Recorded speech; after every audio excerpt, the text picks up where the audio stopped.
Wednesday edition of the Hoffman Show on the Team 980, always live as well on the free Odyssey app and streaming live on YouTube at the Team 980. I will just make a quick note, Anthony. I will do this once off the top of the show for those that are listening now, and then it doesn't really matter until 6:30 tonight.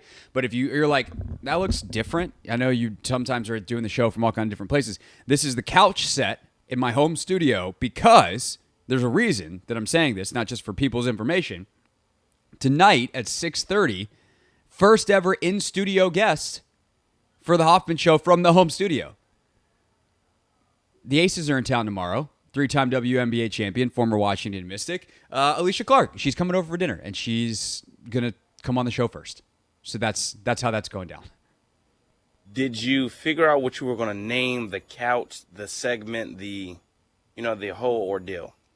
No, she's just going to be on the show. Okay. She's got, not only is like great to talk basketball and everything with Alysha, but she also has a new show coming out, a YouTube show called The Off Seasoning. She sits down, like makes a meal, and then eats with like famous people, and so it's cool because like you get to share. Like, what better way to get to know someone than over a great meal? It's a great concept, and she's been thinking about doing it for a long time, and so we'll talk to her about that. Talk to her about the growth of the W. We'll do all that kind of stuff, and she'll be sitting right here. So that'll be cool. That's later on in the show. Anthony, welcome back. Good to have you back in the chair today. Essex, salute. Great job by you yesterday. But yesterday was a bad day for you to miss because the top story of the day, which we'll talk about with Clinton Yates coming up at 4:30. He's actually on the radio. Well, I guess he's done now, but was on the radio until 4 o'clock today out in L.A. doing local ESPN L.A., is Bronny James being drafted by the Los Angeles Lakers. And, of course, we're talking about it because it's LeBron James' kid. And he has the name value of that and the nepotism argument. And I've actually genuinely found the last 24 hours, or I guess 22 hours, whatever it was. He was drafted around 6 o'clock last night as we were live on the air.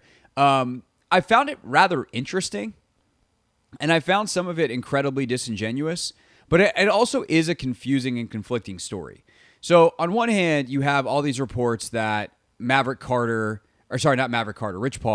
wrong LeBron James business partner, runner of the wrong LeBron James business, their agency, which technically LeBron doesn't run. And to be very clear, like Rich Paul's an incredible agent, regardless of his friendship with LeBron James. That might have been his foot in the door, but oh my God, did he kick that thing down? He's one of the best in the entire sport.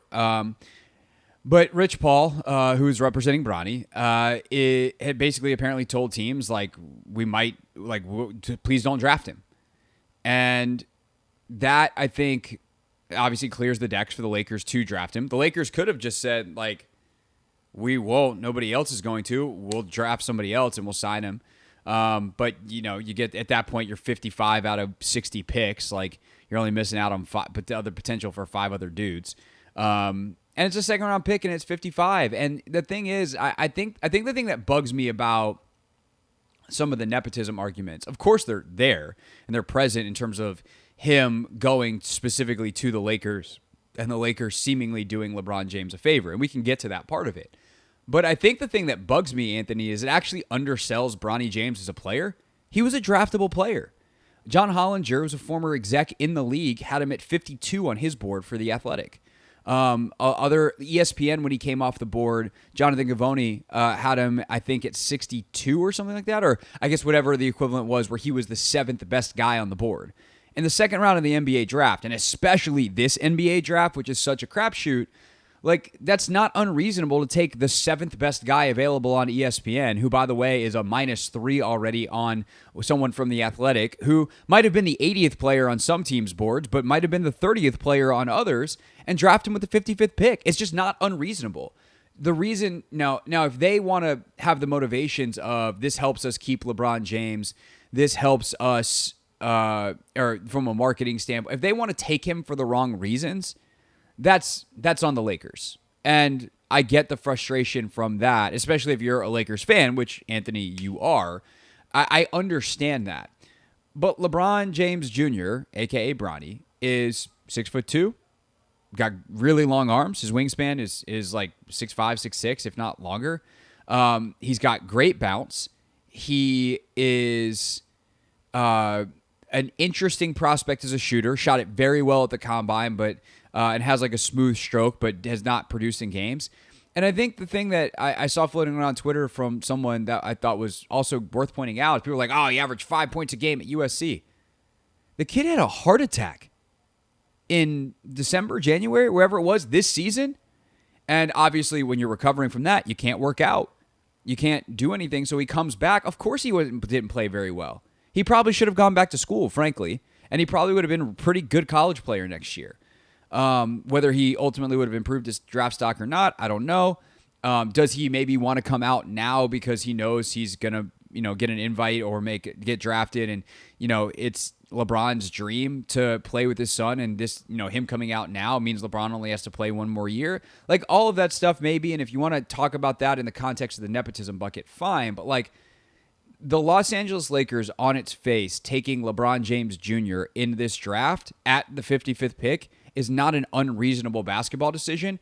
And thus, if you want to have the other discussions, fine, but they should be put in the box of this wasn't an unreasonable basketball decision. And thus, some of the think pieces and some of the outrage and some of the commentary that is just blowing this up to be something that it's not are that. It's people looking for something to talk about. And again, there's interesting things in terms of the Lakers' decision making, but to pretend like this is, I guess this is my point, right?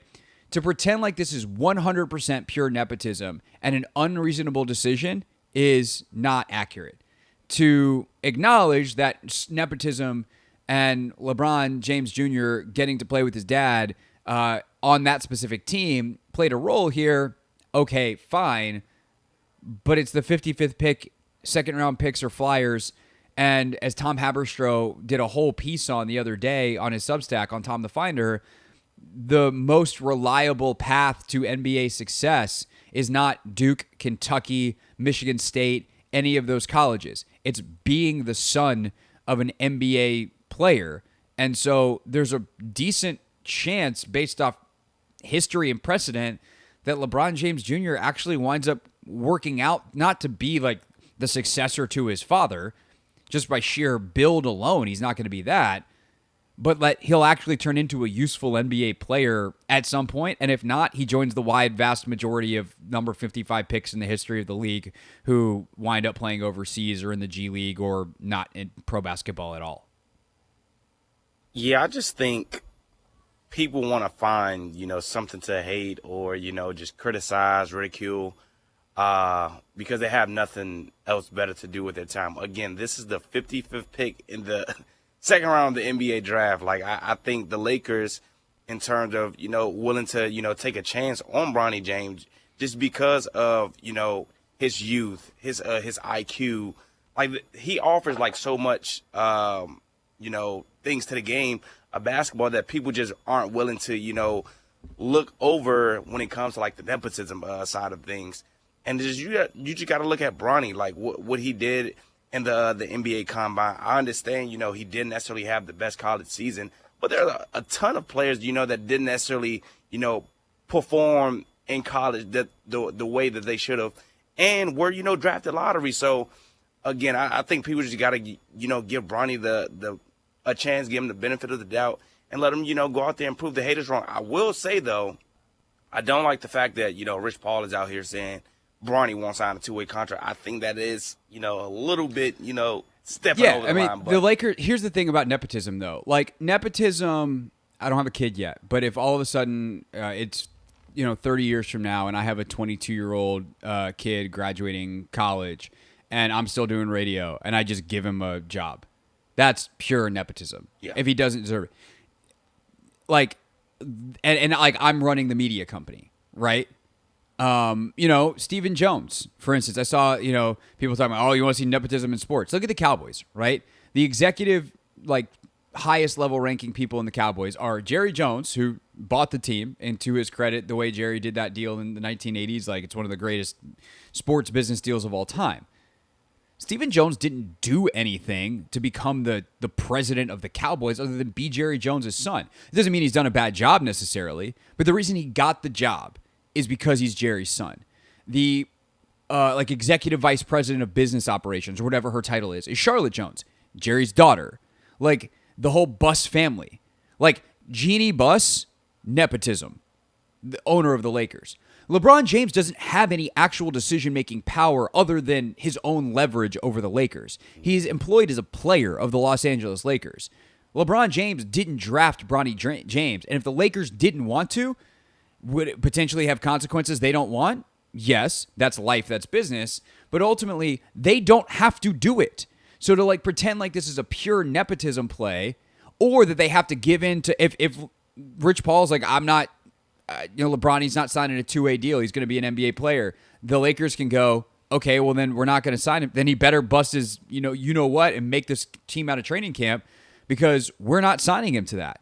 And if he can go get an NBA contract somewhere else, fine. But if he wants to play on the Lakers, he's going to have to spend time in the G League because that's the caliber of player he is. And at some point, the Lakers have to act like the adults and whatever in the room because at the end, Rich Paul is also doing his job. If he can get Bronny a fully guaranteed NBA contract, that's his job. He's his agent. Mm-hmm. And it's more money not only for Bronny, but it's more money, not that Bronny and the James family need money, but in a vacuum, that's the job, and it's more money for Rich Paul. Whatever his percent is, would you rather have 3% of a two-way contract or 3% of a full NBA contract? Of course you'd rather have a full NBA contract. So if the Lakers are dumb enough to say yes, that's on the Lakers. That's not nepotism. That's bad business. That's idiocy. So I people criticizing Rich Paul for doing his job are missing the point. It's not on the Lakers or the James family or Rich Paul or anybody to do the Lakers' job, which is eventually to be like, no. And if it causes some tension, fine. But that's contract negotiations. That's how this thing works. But the Lakers don't have enough professionals in the room, apparently, which is crazy because Rob Pelinka is a former agent, to bow up and say no. It's just not the way they do things. They're like, they bow to stars and they do whatever the stars want. And if they're dumb enough to do this, then that's a reflection of them, not on Rich Paul, not on Bronny James, not on LeBron James, et cetera, et cetera. We can take some calls on this next, though. 301-230-0980. Clinton Yates will join at 4:30 to discuss from, of course, ESPN and ESPN LA. And 5:30 is the time you need to mark down today. 5:30, Anthony learns his fate. Anthony would like to come to the Washington Spirit game tomorrow night because he had a great time at last week's game. The problem is he might be a curse. And so we have on the show today none other than Croix Bethune, the NWSL's leader in assists, probable rookie of the year, and potential MVP, just named as an alternate to the U.S. Olympic team in Paris. And it is in the hands, the very capable hands, of Croix Bethune, Anthony, of whether or not you will be allowed to return to Audi Field tomorrow night. Your fate at 5:30. Everyone, mark it down. You're definitely going to want to come back, and if you miss it, you're going to want to go and listen to the podcast as soon as it's up. It's the Hoffman Show. We're on the Team 980 and always live on the free Odyssey app.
It's the Hoffman Show. We're on the Team 980. We're always live as well on the free Odyssey app, streaming live on YouTube at the Team 980. And coming up 4:30, Clinton Yates on Bronny James being drafted to the Lakers. I want to add this real quick though, Anthony, and I think you will like this as a LeBron James fan like you are. Really, if someone's going to have the opportunity to break a record like this, where a father and son duo have never played together in the NBA, LeBron James is the right guy to do it. Again, should LeBron James Jr. be gifted a spot in the NBA? No. But he's a legitimate G League level player. In the course of a season, he's going to get a call up eventually, and let the moment happen. Those kinds of things happen. Now, again, if Rich Paul wants to play hardball and then wants to ruin it, then that's a decision that he and the Lakers and Bronny and LeBron can make. But at the end of the day, LeBron James is one of one. And I do think that this is not, oh God, I don't want to pick another random player to pick on here. Or even, it's not like Chris Paul at this point, right? Chris Paul is a first ballot Hall of Famer, one of the 5 greatest point guards of all time, the point god, the whole deal, right? Male version. We all know Chelsea Gray's the point god of point gods. But Chris Paul is one of the best 10 players of the last 20 years overall, somewhere in there. And he's getting up there in age, and he's kind of hanging on at this point. LeBron James averaged 26, 7, and 7 last year.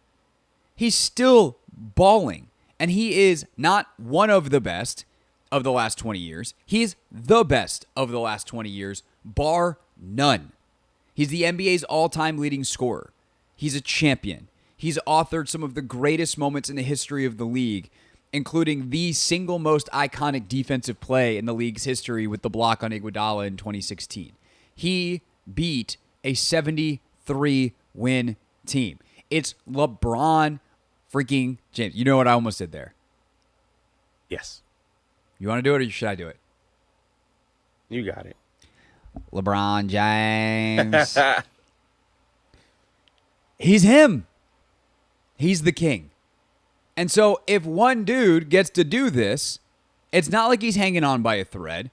He's still playing for our benefit more than his. He doesn't need the money. He's got basically all the records. The only records LeBron James is setting at this point, besides every point he scores resets the scoring record and puts it farther out of reach for the next guy, a.k.a. Wemby. The only records that he's setting are oldest guy to do this records. And he's blowing those out of the water. So, of course, he wants another championship. Realistically, I feel like that's going to be hard. I feel like we should enjoy the greatness while we can. But if we're talking about someone getting a favor to the extent that it is, and again, Bronny is a legitimate NBA prospect. He was one of the 70, if not 60 best players. 60 is the draftable number, but almost inarguably, if you took the composite rankings, the average rankings of every draft analyst, and probably every team, I'd say he safely finishes within the top 70, if not higher. It's not okay. Let Bronny get to training camp and try to make this roster. And if this happens, it happens. Don't put him on the he's got to earn it. But I'm happy that LeBron gets this thing that he's dreamed about, because the list of things that he hasn't done that he's dreamed about is getting small at this point. And for as great as he's been for the game, for the way he's handled himself, considering the expectations, for all of it, deserves is a funny word, but it just doesn't bother me because he's one of one. He's him. He's LeBron. I'm fine letting him have this. Yeah, I'm happy he's able to, share this moment with Bronny. I think I was even happier for his mom to share the moment with Bronny yesterday, because it was reported she got the call that Bronny had went down, and then the fact that she was able to give him his Lakers hat yesterday, I think was a very sentimental moment for them yesterday. But yeah, Bron, of all the things Bron would have done, I think this would have been, he would have been the first to do this. It's just so fitting that he gets to, break this record with Bronny. But I was looking up some odds earlier, Craig. Do you know what the Bronny to win Rookie of the Year odds are? Like plus 10,000. Try plus 30,000. Oh. And those odds are the same as the Panthers to win the Super Bowl.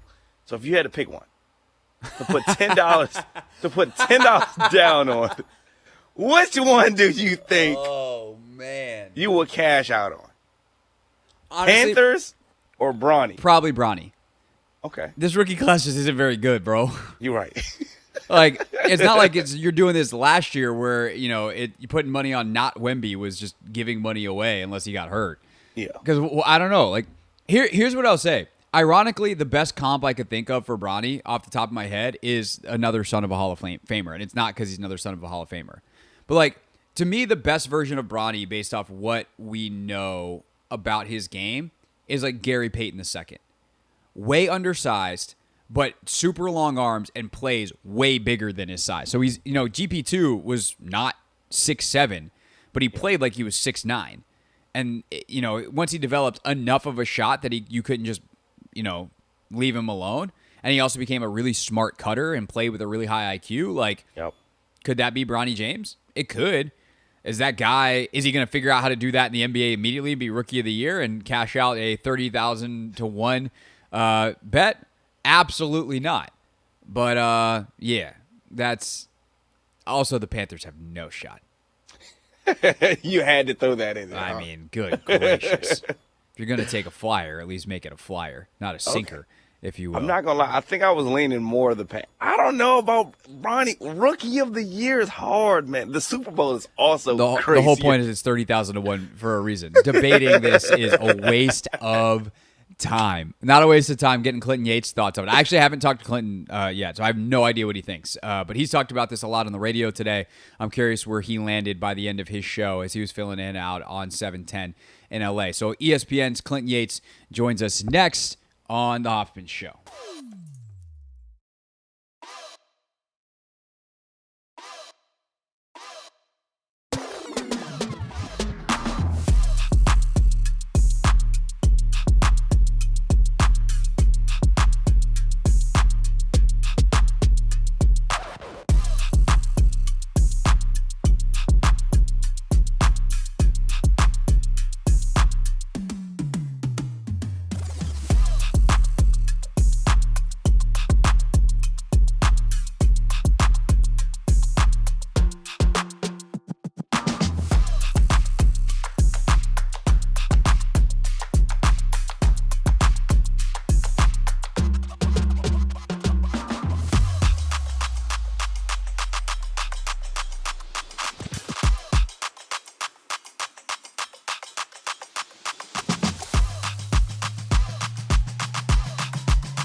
It's the Hoffman Show. We're on the Team 980, always live as well on the free Odyssey app, streaming live on YouTube as well at the Team 980, where you see live from the ESPN 710 LA studios. Clinton Yates, what's up? What's up, man? Just the lighting in this particular room is kind of janky, so sorry for the usual suspects look. But yeah, I just spent 4 hours talking about LeBron James Jr., so why not make it another 15 minutes? Yeah, I mean, you've had time to flesh out your thoughts. I've only talked about it for 30 minutes because that's kind of where we're at on June 28th here after the NBA draft. We have not talked about this yet. Sometimes when we do segments, we've already talked it out and we kind of know the direction it's heading. You've talked about it. I've talked about it. We have not talked to each other. So what's after doing 3 hours of radio in LA, talking about Bronny, nepotism, LeBron, Rich Paul, the Lakers, all parties involved. Like, what's the headline to you coming out of it? There's three things. Number one is, as far as people are concerned that I'm most thinking of, number one is LeBron James Jr. I really hope that whatever his dreams are for himself, that this is a path that can get him there in a way that is, I don't want to sound corny here, but like emotionally safe and not just everything existing in the shadow of his father. Number one, because he does the same job as him. Number two, because he has his actual name. That is a very difficult thing to deal with just as a human being, never mind a young black man. So there's that. The number two thing is that if you ever wanted to hate LeBron and you're a Lakers fan, now you have more fodder than ever to take that position. Now, I do not take that position personally, but there's no way that you can separate the idea that LeBron James basically runs the Lakers. And that's not, by definition, a bad thing. But a lot of Lakers fans are of the belief that he's not a real Laker or all this other stuff. And so they can't really handle the idea that one player has this much influence over the franchise. Now, that's not anything new. It's not anything new in LeBron's world. It's not anything new in the NBA. But it is the first time we've seen this so nakedly in front of us in terms of how it goes. And the third part is this. It's not quite the circus in the sense of all of this being chaotic, but when they didn't know whether or not the Brooklyn Bridge was going to withstand all of the traffic, P.T. Barnum marched a dozen elephants over the bridge as the circus master. We're at that point of chaos around the Lakers. It's not quite the circus, but the elephants are on the bridge, and people are looking on like, wow. What's going on over there? So there's a lot of different factors. Ultimately, I think that the 55th pick in the draft is the 55th pick in the draft. If you can name two of them from the last 10 years, I'll give you $100 on the spot. So I don't have an issue with it. I do think that it creates a little bit more chaos than it normally would for a Laker franchise. But ultimately, nepotism is the way the world runs. Never mind the Lakers and never mind the NBA. Yeah, one, I'm very mad that I didn't do the 55th pick research that I wish that I thought about doing, because then I could have just gotten $100 off you easy. But alas, I'll just have to move on with that $100 not in my pocket. I think that the Lakers part of this is actually the most interesting, because I am relatively unbothered by LeBron James getting a gift. Like, he's LeBron James. I'm also unbothered by a guy who was somewhere between the 50th and 70th best player in the draft getting drafted 55th. And I think that gets lost in all this. And that's kind of my Bronny takeaway, was like, people are acting like this dude doesn't belong on a basketball court. And it's like, no, John Hollinger at the Athletic had him as the 52nd best player, and he went 55th. So what are we talking about here? But I think the nepotism thing, like, if you're mad at LeBron, you're mad at the wrong guy, because this isn't like LeBron doesn't own the Lakers. He's not the GM of the Lakers in a literal sense, which means that to any extent that he has power over them, they are allowing it. And that's the thing that I wonder, like, especially for you doing radio out in LA today, is, are people mad at LeBron, or are they mad at the Lakers? Because the Lakers could just be like, no, we like this Italian guy or someone from Boston College or G League Ignite guy better, and not have drafted him because they're a professional basketball organization and that's how it works. Well, this is where it gets difficult. And, Laker fans are a very specific breed of cult. And this whole idea that LeBron was not a real Laker, well, that's all out of the window now. There's just no way to make that sort of circular logic in terms of what has gone wrong and why, I don't know, Boston has gotten their 18th championship and the Lakers did not. Whether or not you believe LeBron is the problem, at this point, you have to be realistic about whether or not you even, I don't want to say like the team, but why you're rooting for them, because the front office and LeBron are in cahoots. That is clear. That is evident. That is not even really something to debate. But I think a lot of them are dealing with a bit of an identity crisis, which is, wow. For the longest time, human beings in Los Angeles believed that the brand of the Lakers was bigger than any singular player. That's what got people here. That's what the entire modus operandi was. And that's why ultimately they would end up back on top. Well, that's just not true. And not only was it never really true, Magic Johnson bigger than the Lakers, Kobe Bryant bigger than the Lakers, Kareem Abdul-Jabbar bigger than the Lakers. It was actually the inverse. But the point is that you can't even fundamentally argue that anymore, whether you believe it or not. And I think that's a real sort of identity crisis for a lot of fans out here, which is like, damn, they might as well change the team name to the LeBrons. Okay. My joke that I made on the air this year today was, well, hell, if you're going to sell the team, might as well sell it to LeBron because he wants a team. You know what I mean? Yeah. Like, there's at this point, you cannot untangle the two. GD Bus is like, dang, that's a good idea. Why didn't we think of that ourselves? Why do we have to hear that from Yates on the radio? The Los Angeles LeBrons, the Lakers, they named that in Minnesota. It doesn't even make that much sense. There's no lakes in LA. If he bought the team and changed the name to LeBron, that would be hilarious. That'd be a flex. MJ's got the Bobcats back in the day, and he's like, right. Which, by the way, were named after the first owner that he bought it from. But thank God they got the Hornets back. Anyway, we don't need to go down Charlotte's basketball franchise history here. Clinton Yates, ESPN LA, with us here on the Hoffman Show. I think the other part of that, Clinton, is, for a while, the Clippers were an irrelevant organization because it was so toxic under Sterling, and literally nobody'd want to go there. Now that Ballmer's there and is running maybe the class organization of the entire league in terms of resource allocation and resources spent, the facilities and all the stuff that they're building there. I do, we've talked about this, I think, in a couple of different inflection points over the last few months. I really do wonder if the Lakers are getting set for a really rough run of it here, because they did have the geographical advantage of, if you want to be a star and be in LA, that was the team you went to, and it worked for Shaq and Dwight Howard, and obviously that worked in different ways, or didn't work in Howard's case.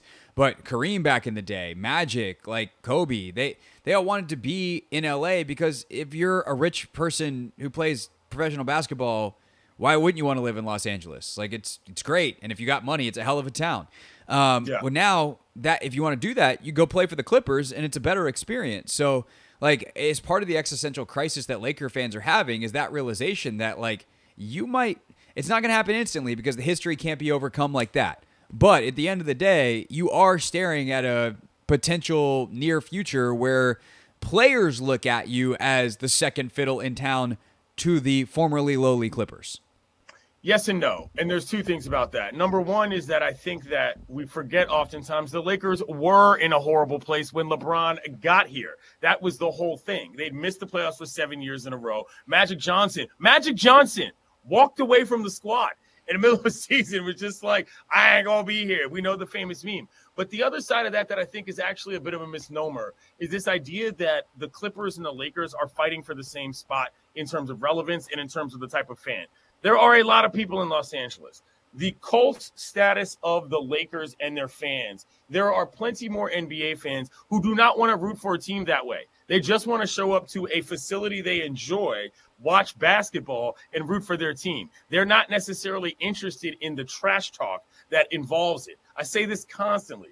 Nobody, and I mean nobody, talks about the Clippers more than Lakers fans, because Lakers fans are really obsessed with this idea of the big brother, little brother thing. The market that the Clippers are going to get in is the market of people like me. Yeah, I like NBA basketball, but I'm a grown man. I'm not going to be out here barking at some dude about who his favorite team is or what other city has the championships. I just want to enjoy the game. There's enough space for all of that. However, in the context of the NBA, if players start to believe that the Lakers are just kind of there for show, that does create a different type of an issue, because I'm not saying that this even necessarily has to do with LeBron or Bronny. This has to do with your family-run operation. Most teams in the league now have a pretty defined sense of what a front office is supposed to look like, and it's not with your homegirl making decisions in the Ramby, as in, the Rambus. I could not believe, by the way, when I saw the draft room that Kurt Rambis was in there. That's a bigger concern. That's a bigger concern. are you running your franchise like a modern operation? Not whether or not the Clippers have enough toilets for everybody to flush them at the same time in their new arena. Yeah, I mean, it's one thing for y'all to talk about which team more on 710 in LA. It's another for NBA players to be like, I think I'd rather not wear the purple and gold. I'd rather wear the white and red or blue or black and whatever colors. If it's all the same to them, why would you bother with one team that doesn't necessarily always look like they know what they're doing in terms of plans? Never mind the glitz and the glare. Because what color matters most, Clinton? Green, Playboy. That is correct. That is correct. ESPN Daily, check it out. Daily. Also, if you want more of the LA coverage of this, check out the podcast of the show that Clinton did today. It was the midday show out on ESPN LA. And then catch him. Are you doing it around the horn at all next week? You get the week off with the holiday. Got the week off, buddy. Nice. So I'm going to go have some fun with my friends. Do that. Excellent. Let me know if you're going to be on this coast so, the friends can be me. Sir. But I don't know why you do that this time of year. Because it's July in the Mid-Atlantic. I'll see you later too, homie. The swamp. You don't want to be here. Okay, that's Clinton Yates, everybody. I'm going to stop talking now. We're going to go to a commercial, then we're going to talk to Luke Hancock from the ACC Network about the Wizards draft picks at 5 o'clock. Here's what's trending on the Team 980.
It's the Hoffman Show.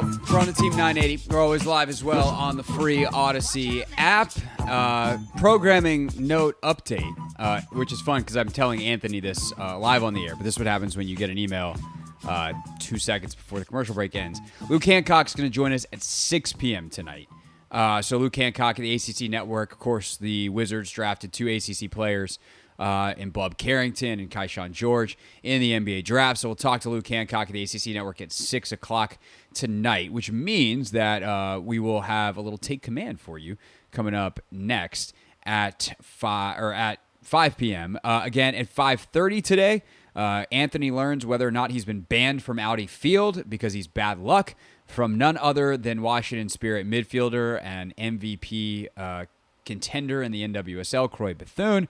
And 3-time WNBA champion Alysha Clark joins the show ahead of Mystics Aces tomorrow, coming up at 6:30. So we're locked and loaded on a Friday. But right now, Anthony, it is time for our weekend preview, which is brought to you by... Nobody, Craig. Still? It doesn't make sense to me, man. It does not make sense to me. I think we got a good thing going here. I think we got a good thing going. And you think so? I don't understand. So weekend preview is going to start with the old Washington Nationals because they are in Tampa this weekend. Where Tampa, you got it. More on that if you don't know that inside joke in a moment.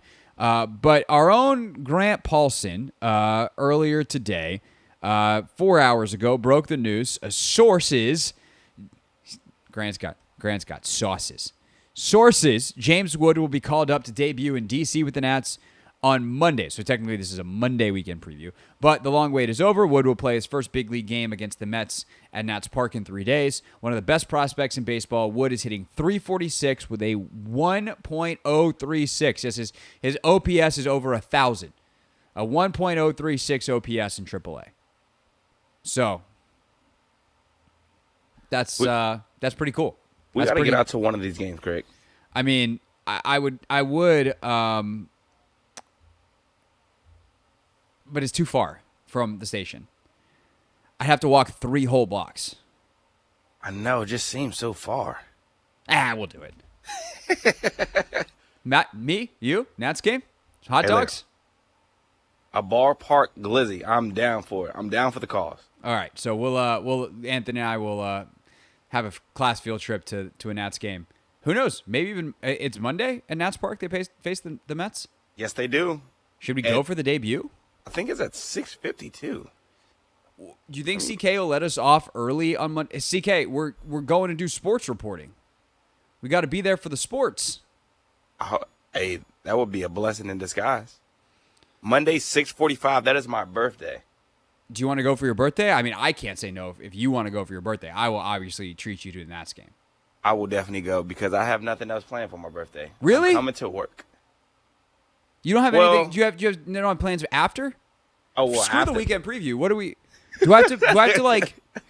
Anthony, are we adopting you on Monday? Like, one, if you want to go to the Nats game, and that's what you want for your birthday, I will take you to the Nats game. 2, if you're like, no, I want to come over for dinner and hang out and get my ass kicked in FIFA, we could do that on Monday. But I can't leave you hanging on your birthday with no plans. I mean, hey, look, all of that sounds good to me. It doesn't matter to me. I have stuff for like next weekend, and my parents are doing something in 2 weeks. But my actual birthday, I'll be at work. That's all. Okay. Well, one, we're gonna have to find a way to make Monday's show really fun. I will say, technically, that's also our anniversary show. It is. So we celebrate 2 years of the Hoffman show on Monday. So we'll have to pull everyone's favorite. That's something we need to curate on social media this weekend. We need to get everybody's favorite moments of the last year. When we did this for year 1, it was so funny because we knew what the number 1 moment was. Yeah. Which was, everyone was like, it was the time that you started the path to Tommy Shepard getting fired. And I was like, I don't want credit for that, even though it was a great moment in show history. Yeah. I don't want credit. I don't want blame. What do you, off the top of your head, what is your favorite moment of the show of the last year? Top of, I would probably have to say It's been a long year too. In so many ways. We got the Duolingo. I'm speaking to you in Spanish. You're talking French, and Yeah, we've had a couple of language barrier moments, which is pretty funny for a show that's 100% in English. yeah. What else? It's too much. I honestly, I think my favorite, the one that pops into my head off the top, and if you are listening right now and you have a favorite moment that you want us to pull for Monday's show, if we can find it, at Craig Hoffman on Twitter, hit me there, or at Craig_Hoffman on Instagram. Your favorite Hoffman show moments of the last year as we celebrate 2 years on Monday. Kyle and Denny, which is ironic because we're now doing this 2 days after Denny got traded. Yeah. And also there's something in my vision I have to pick up in a second. And I don't know if you saw this on Twitter earlier, but I have to get something in a second in relation to this story. But Kyle and Denny like yelling at each other on the show over who was worse on the aux cord is an all-timer. Gots to be. And we still never even got to the bottom of it, so. No, I guess it doesn't. Kyle won that one. Exactly. Unless they like whatever music Denny's playing in Portland. I have to grab something that's right over there that I found as I was cleaning up my office today. Uh-huh. Anthony, hold on. Oh, God, there's a lot of wires. Just don't knock over the mic. On the mic, and don't unplug anything. But, Yep, that too. Very important. Anthony, describe to the radio audience what I'm holding right now. That is a Denny Advia. Is that a bobblehead? It is the Denny Avia bobblehead. It is Did they unopened. give those out on, I guess, a No, couple it days wasn't. ago? It wasn't. Oh. No. And what was funny? Shout out to Natalie Spalla from ABC7. They had a Denny cardboard cutout in the concourse, and they pulled it. Which Natalie tweeted out a picture and a circle of where the Denny one was, and was like, "Can confirm trade is official." That's reporting, boys and girls. That is reporting. All right. That was not our weekend preview, which means we might do an actual weekend preview later. You wonder why this segment can't get sponsored. It's the Hoffman Show. We're on the Team 980. We're always live as well in the free Odyssey app. All right. So coming up next, Logan and I. Oh, so this is actually really fun. Do you remember the Anthony? Do you remember the Commanders had the logs? And everyone was like, "What's the deal with the logs?" Yep. We talked to the guys behind the logs for Take Command. So if you want to know the story of former Navy SEALs working with the Commanders and why they lifted them big, heavy logs, you want to listen to Take Command on the radio. Me, Logan, talking to Bill from APG next here on the Hoffman Show.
It's the Hoffman Show. We're on the Team 980. We're always live as well on the free Odyssey app. We are streaming on YouTube. And if you've missed any part of our show so far, including our chat with Clinton Yates about Bronny James to the Lakers and kind of what that means for the Lakers, nevertheless, the James family, you can check it out on the podcast. Just search the Hoffman Show in Apple Podcasts, Spotify, or wherever you get yours. Now, of course, that's not the only podcast that I would love for you to find and listen to. No, Take Command that I do with Logan Paulson.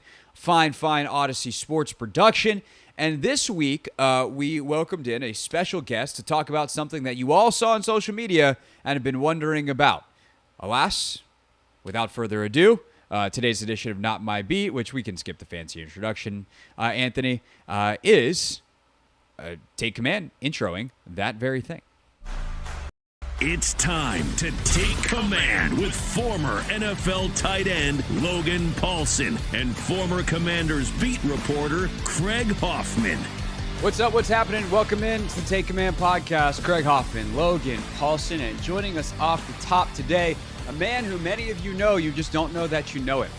You saw the Instagram posts and such of the Commanders working with the logs and doing the team building stuff. Well, one of the men behind that is Bill Hart of APG, and Bill is with us to talk about how he got connected with Dan Quinn, what they do at APG, team building, all kinds of fun stuff. So, Bill, welcome to the podcast. Thanks for having me.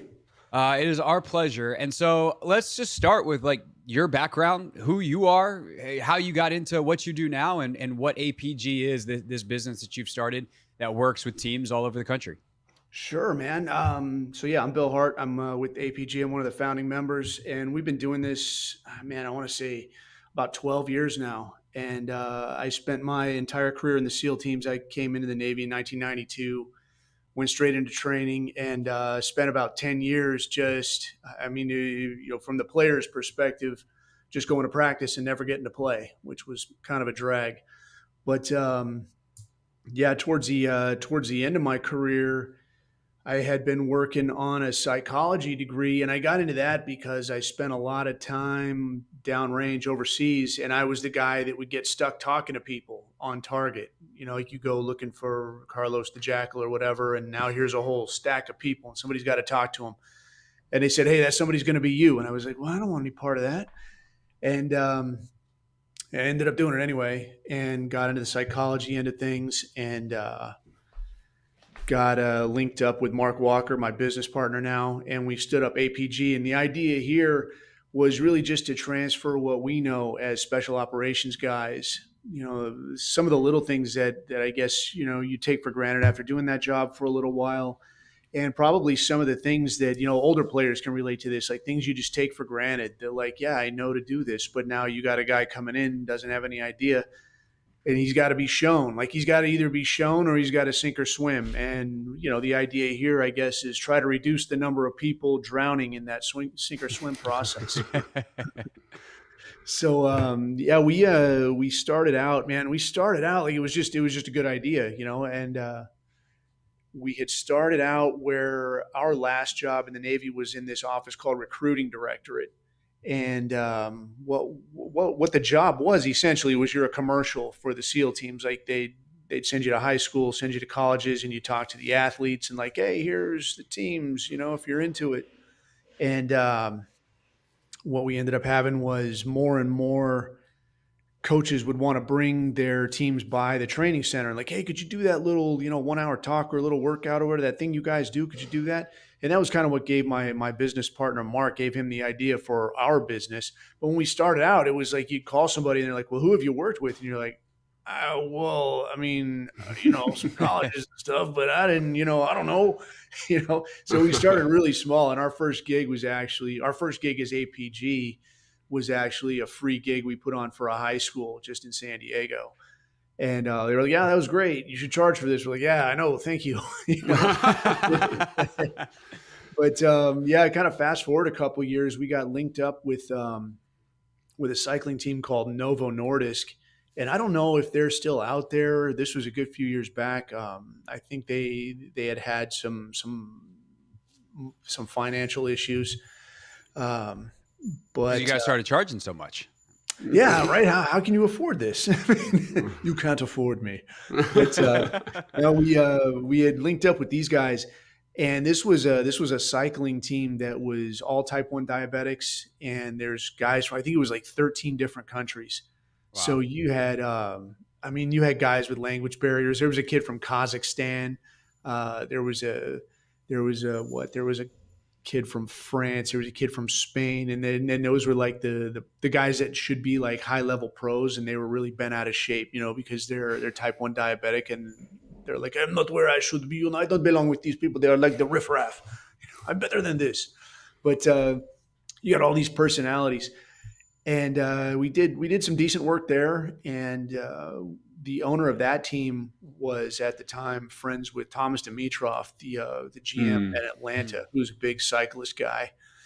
And he introduced us to DQ, and DQ was the first time we met him, obviously he doesn't know us. And he's like, all right, you come out here and you start busting up my players. We're going to bust you up. We're like, yeah, I understand, man. Look at the size of them. But we got out there, had a good showing in Atlanta, worked with him a few years there.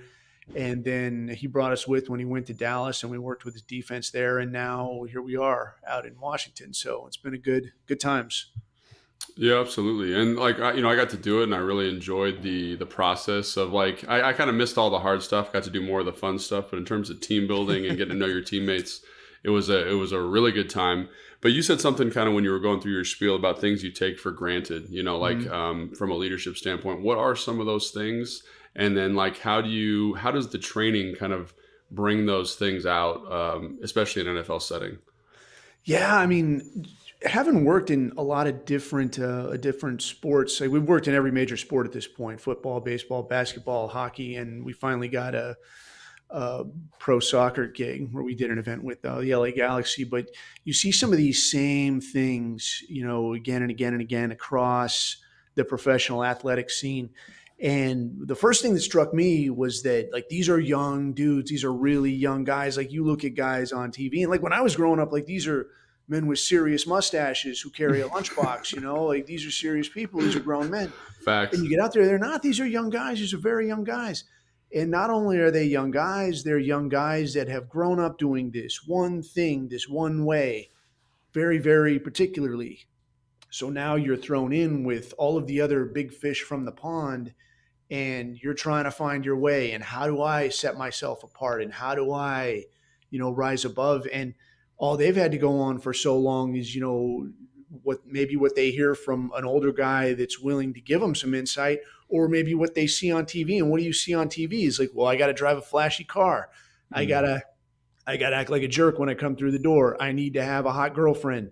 These are the things that'll set me apart. And nothing could be further from the truth. So it's helping guys identify what do these coaches want to see from you? What says to a coach, I am a guy that needs to be here. I'm a guy without whom this organization cannot survive. We got to have that guy. How do you make yourself that guy? And it's not the car. It's not the hot girlfriend. It's those little things. But those little things all stack up. All of them stack up. Show up on time. Help out the guy next to you. Make the extra effort. Go to the coach and ask questions. Hey, coach, how could I do this better? Am I doing this right? Am I understanding what you're wanting me to do? I think a lot of guys show up and they think I need to show up already knowing everything. I got to show up and I got to not ask questions. I got to let them know I know what I'm doing. No, man, they don't want that. They want you to come and say, hey, am I doing this right? Because you go out there and do it wrong. They're like, this guy, he doesn't know what he's doing and he doesn't want to ask. So I don't have time for it. I'm going to focus on this guy. Do you see a big difference between the SEALs and the NFL teams? Because that was one thing I always kind of even going through the training, like I said, I really enjoyed it. But I was does it apply in both spaces, or do you have to modify it to kind of fit the NFL environment? Because the NFL environment is so transient, and I feel like the SEAL team, you're on a team for a long time, you get to know the guys really well, you get to build that camaraderie. And I feel like one of the reasons DQ and the Falcons and the Cowboys and now the Commanders have brought you in is to kind of help accelerate that process. Mm-hmm. Do you see differences, and what are some things that you do to handle the different populations? There's some there's a lot of similarities, but there's also a lot of differences. There's I guess one of the things that we always say straight away is that we're not trying to make guys into SEAL team guys. This is not that. Like, we're not turning you into war fighters. We're not putting it in a guy's head like, I'm ready to go to war. I'm ready to die for the guy to my left and right. That's not what we're doing here. One of the other differences is that, if a guy goes away out of training, there's a guy right behind him. Like, there's a guy waiting to take his spot. There's a guy chomping at the bit, like, just give me a chance. I want to try this out. At a team, at a football team, these are guys that have been carefully assessed and carefully hand selected. And the last thing you want to do is break one of these guys. And we're there as how can you say, like, an adjunct, like, I'm there to help. I want every single guy to be stronger and more confident and more capable when I leave. At SEAL training, such is not the case. If you slip and fail, a lot of times they're gonna leave you like, you figure it out. What'd you do wrong, guy? And if you can't figure it out, there's a guy waiting to take your spot. And if you break yourself in the process, that's okay too. See you later. The world needs people to mop floors. So it's a very different approach. So there's a little more step by step, I guess. If we're with a football team, we're going to talk through it a little bit more. And that was something that I kind of noticed early on in my career in the SEAL teams, was there's a lot of things where you're just left to figure it out. But nobody's going to spell this out for you. And maybe somebody takes mercy on you, and an old guy will come to you and like, hey, stupid, look, do this. Don't do it. Quit doing it like that. And then you're like, oh, okay, I understand. You're a brand new guy, understand that you don't know anything, but they won't tell you don't know anything. They'll just kind of laugh at you off to the side like, hey, stupid, this guy. Right. But now at a football team, what we try to do, especially when we get a chance to work with the rookies, I love being able to work with the rookies, because it's like, it's not saying teams are doing things wrong. It's just that there's things that aren't being done. You're not taking a guy under your wing and like, look, kid, like, there's a lot here to know. Like, a lot about football, but there's so much you don't know. I can't remember the first time we worked with Atlanta. I want to say it was like 2015 or something. And then we've gone through seasons sometimes with multiple teams, through a season. So I've been through, I want to say, like 12, 13 seasons at this point, following a team through. And you see things that, like, you just want to speed up that process, right? Where a guy can come in, find his footing, figure out what he doesn't know. Who can tell me how the hell to do this? Get the guy going and get him down the road. All right, if you want the full episode of Take Command, more with Bill and Logan, Logan's experience going through the process when he was with Atlanta with DQ, and also a pretty funny story about Matt Ryan kind of losing it during one of those drills, may I recommend for you this weekend the Take Command podcast wherever you get yours. 5:30 today, Anthony learns whether or not he's banned from all future Spirit games at Audi Field. He didn't do anything like bad. He just left, and we realized he might be a bad luck charm. But Croix Bethune, MVP candidate, is going to tell Anthony whether or not he is allowed back. That's coming up at 5:30. Luke Hancock from the ACC Network at 6. And coming up next, an actual version of our weekend preview, since we got sidetracked when we tried to do it 15 minutes ago.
It's the Hoffman Show. We're on the Team 980. We're always live as well on the free Odyssey app. And even though we're live in all those places, if you ever miss any part of the show, make sure you search our podcast, Apple Podcasts, Spotify, YouTube, wherever it is.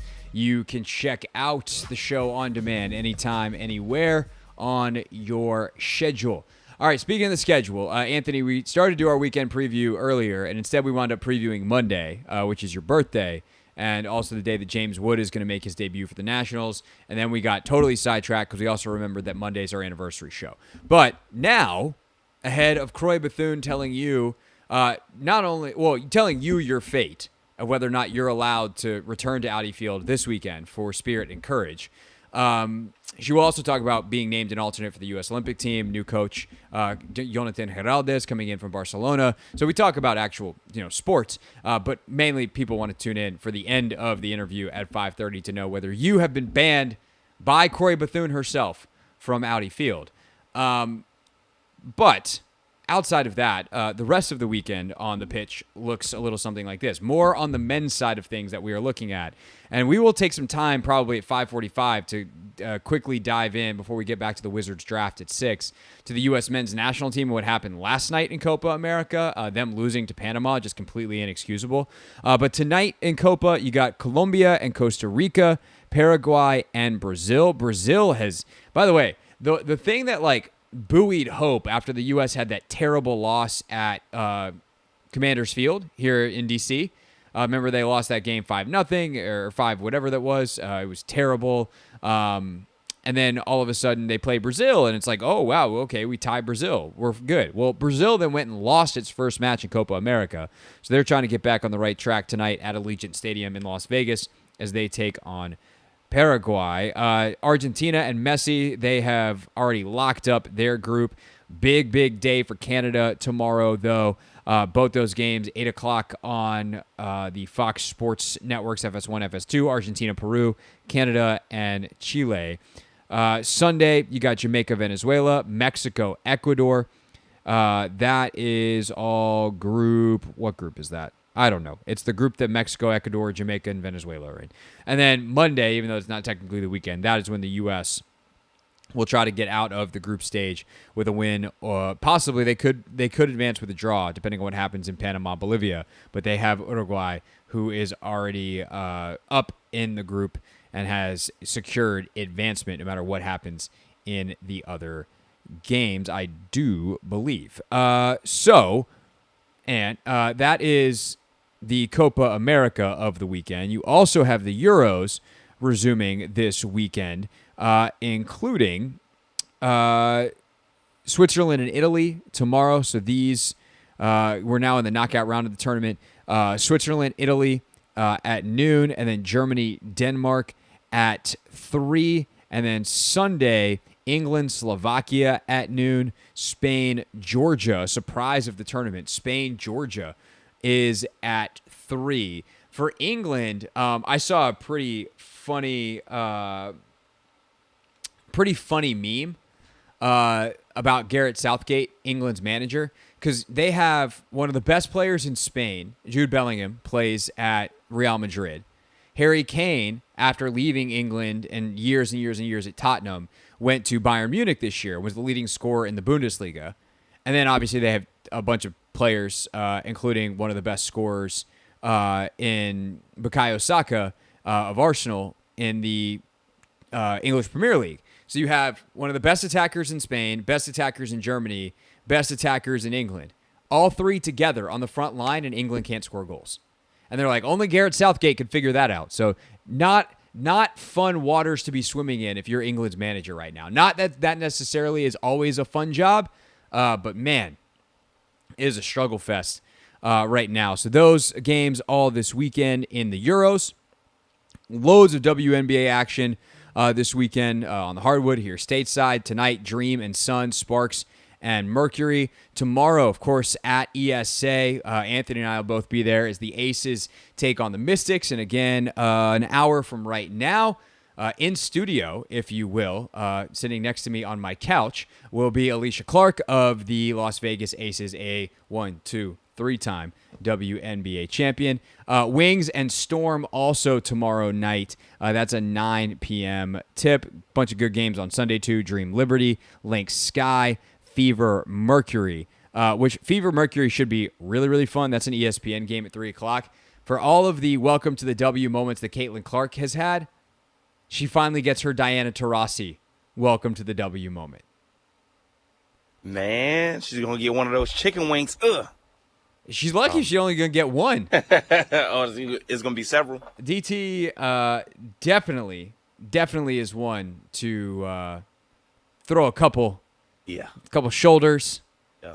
I don't know what else is on the menu besides chicken wings, but if you only leave the party with one chicken wing, that's actually, unlike an actual party, that's a good day at the office. Anything else on the docket this weekend that we missed, Anthony? Of course, a full weekend slate of NWSL action. There's 2 more weeks before that league takes its Olympic break. Oh, Olympic trials. Sydney McLaughlin running tonight. Gosh, she looked incredible last night. 53:07, and she jogged the last 80 meters. She was jogging. I could not believe it. Like you had other people winning heats at 54 having to run it, and she jogged the last 80 and ran a 53. Craig, people were winning probably Olympic races running 53. She did that casually. Yeah. So, I mean, yeah, just so people realize how fast. Anthony, these are my 2 favorite Sydney McLaughlin Lavroni facts currently, and I can't decide which one is my actual favorite. Either her world record time in the hurdles would have barely missed the podium in the Open 400 and one of the recent World Championships. Like it would have been in the final easily. And not last in the final. And she jumped over hurdles. Yeah. 2, the world record time she put up. And I realize that we're talking about the heats here. I'm not saying that if Sydney McLaughlin went out there and ran with Rye Benjamin and the men in the 400 hurdles, that she would win. But her time that she won the world record with a couple years ago, nevertheless the time she might break this weekend, break her own world record, would have won some of the men's heats. So it's a final versus the heats, but like that's how fast she is going in these races. 53:07 in the heats. She runs again in the semis, I believe tonight, and in the final tomorrow. Noah Lyles also going in the 200. So Sha'Carri Richardson in the 200. So it's a fun week on the track, or fun weekend on the track. I said full NWSL weekend, including the Spirit hosting North Carolina Courage. Old friend Ashley Sanchez back in town this weekend, and will Anthony be able to go? Is he going to be allowed in the building? He has been for hours on edge since I said, hey, because I talked to Croix yesterday. I know the answer, and all of you, including Anthony, who has been just a mess waiting on this, we'll find out next.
It's the Hoffman Show. We're on the Team 980. We're always live as well on the free Odyssey app, streaming live on YouTube at the Team 980. So if you are unfamiliar, last week, Anthony joined me for the first time ever. He went to a Washington Spirit game. It was a sold-out, crowded Audi Field, and Anthony, as the Spirit were down 1-0 late in the game, left, and then Croix Bethune, who is currently having just a magical rookie season. She was also named this week to the U.S. Olympic roster as an alternate for Emma Hayes in her first major tournament as the U.S. heads to Paris and tries to get back on the gold medal stand here in a couple of weeks.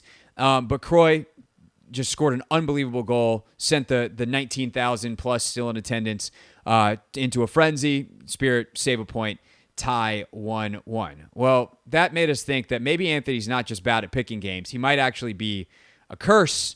And so we, on top of asking Croix about the Olympics and what was an exciting week for the Spirit off the field as they welcomed officially their new coach, Jonathan Heraldez, into the fold from Barcelona after his season finished in Europe, we put the responsibility on Croix to make the decision on Anthony. So here is all of that in my chat with NWSL MVP candidate, Croix Bethune. Joined now by Washington Spirit midfielder and alternate for the U.S. Women's National Team, Olympic team going to Paris. It is Croix Bethune back on the show. Croix, hello. Hi, how are you? Hey again. I'm doing well. Can't complain.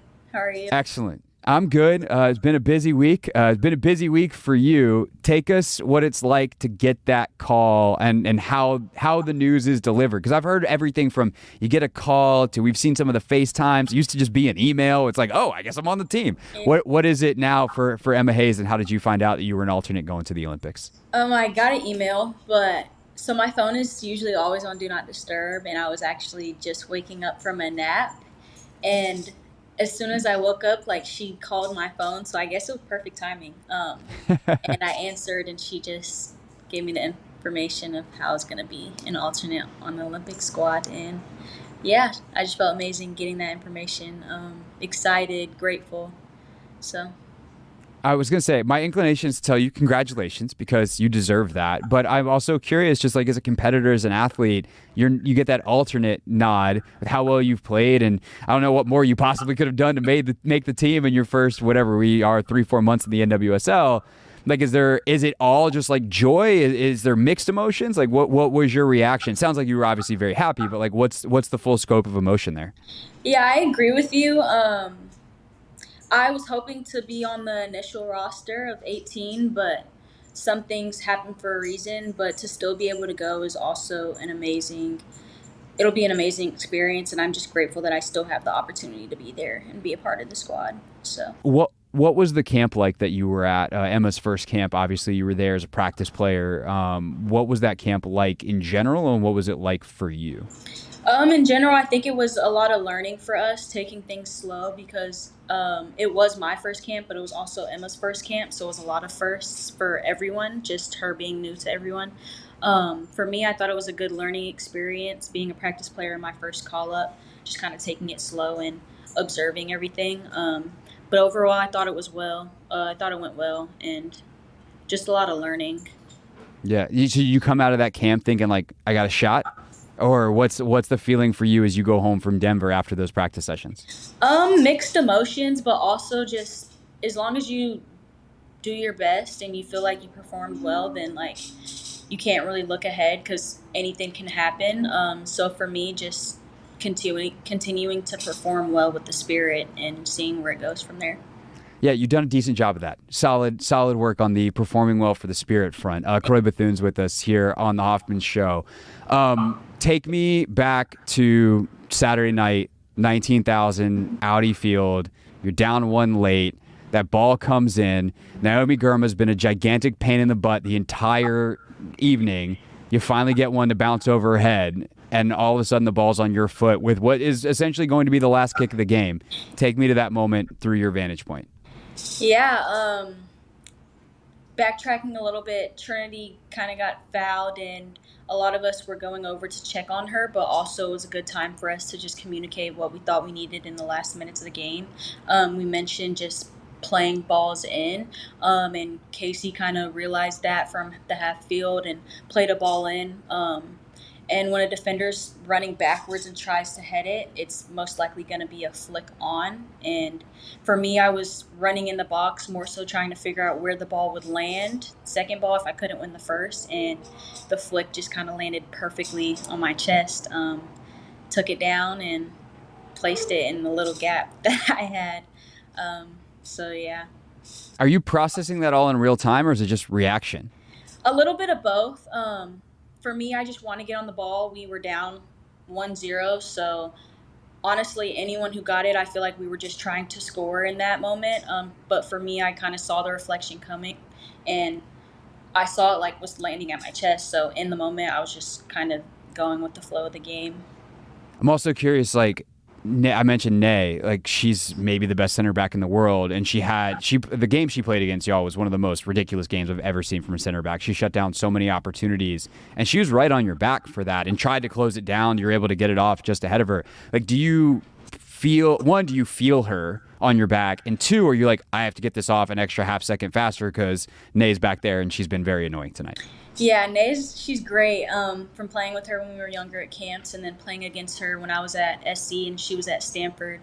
I kind of just found space behind her until the ball hit me, and I feel like she didn't necessarily see me when I ran across her chest. But not necessarily focused on her, just more so focused on getting the good shot off. The half volley was like a smaller gap, but also trying to hit it before she could come across and block it. Yeah, that small gap against, by the way, a world-class goalkeeper in Kaylin Sheridan, obviously for San Diego. And then there's the celebration.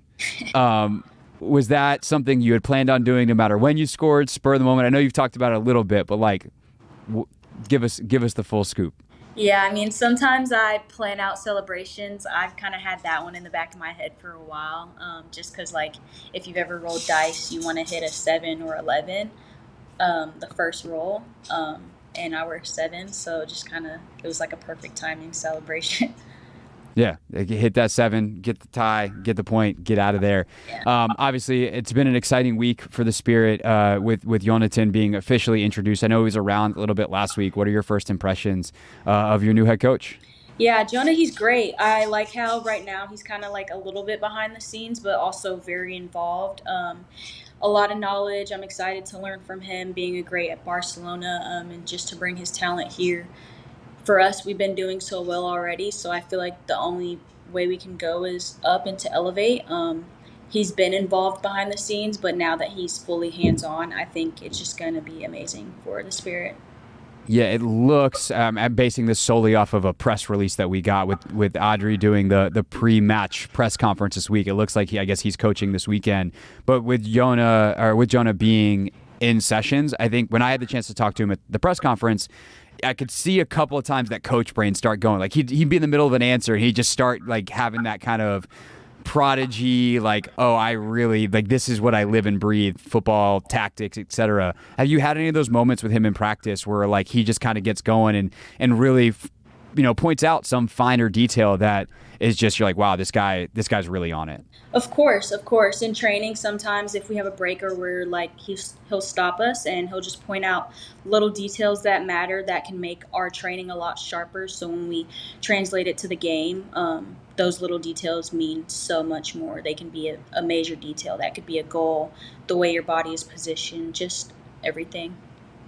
Well, let's give Adri his flowers too, because he's been so good. What have you loved about playing for Adrian Gonzalez this year? Yeah, I love Adrian. He's been great. I feel like the transition has been very smooth for him. I feel like we've helped him with that. But also him as a person, he brings a lot of joy and personality towards us. And I feel like he's just blending very well. We've learned from him already.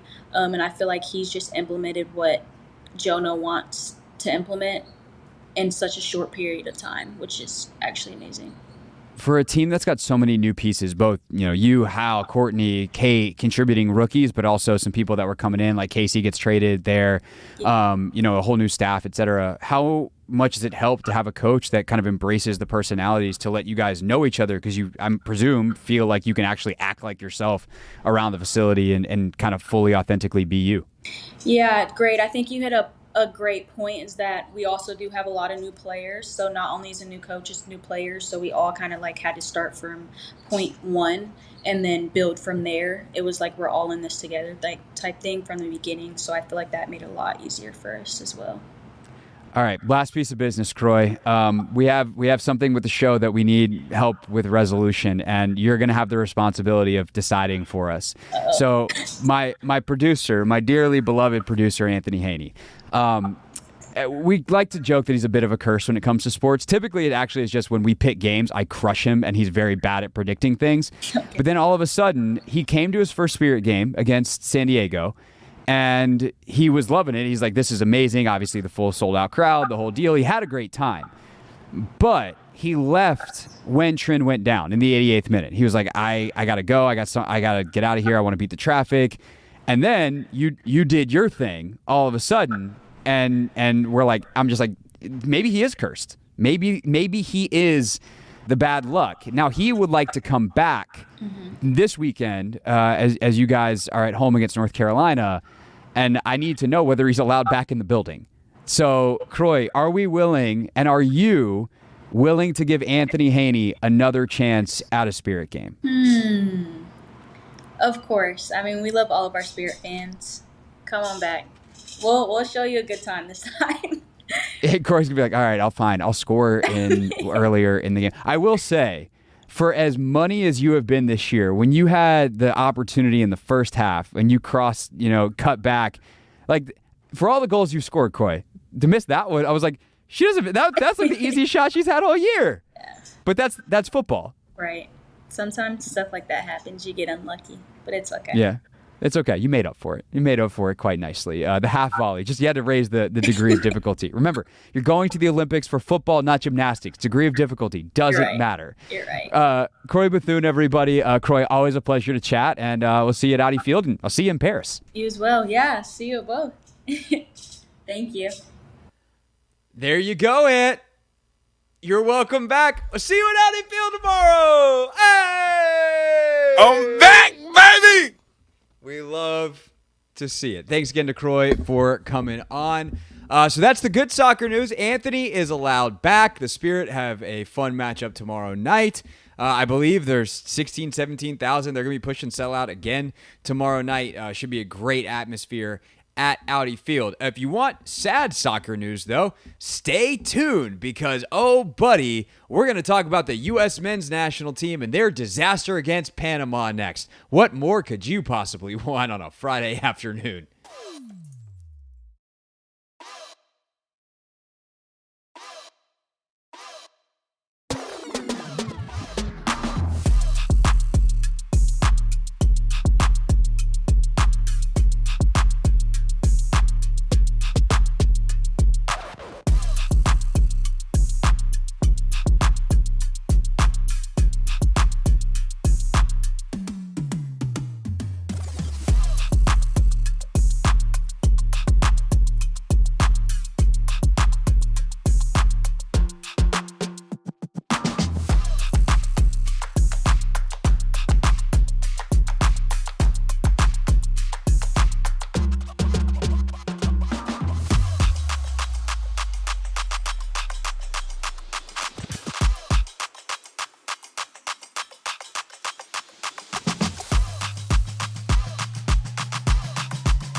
Hoffman Show. We're on the Team 980. We're always live as well on the free Odyssey app. We are streaming live on YouTube as well at the Team 980. We'll be talking Wizards draft a little bit more coming up at the 6 o'clock mark, 10 minutes from right now. Three-time WNBA champion Alysha Clark still to come on the show. Anthony, how do you feel, by the way, now that Croix Bethune has said you can come back to Audi Field? You had a few minutes to process.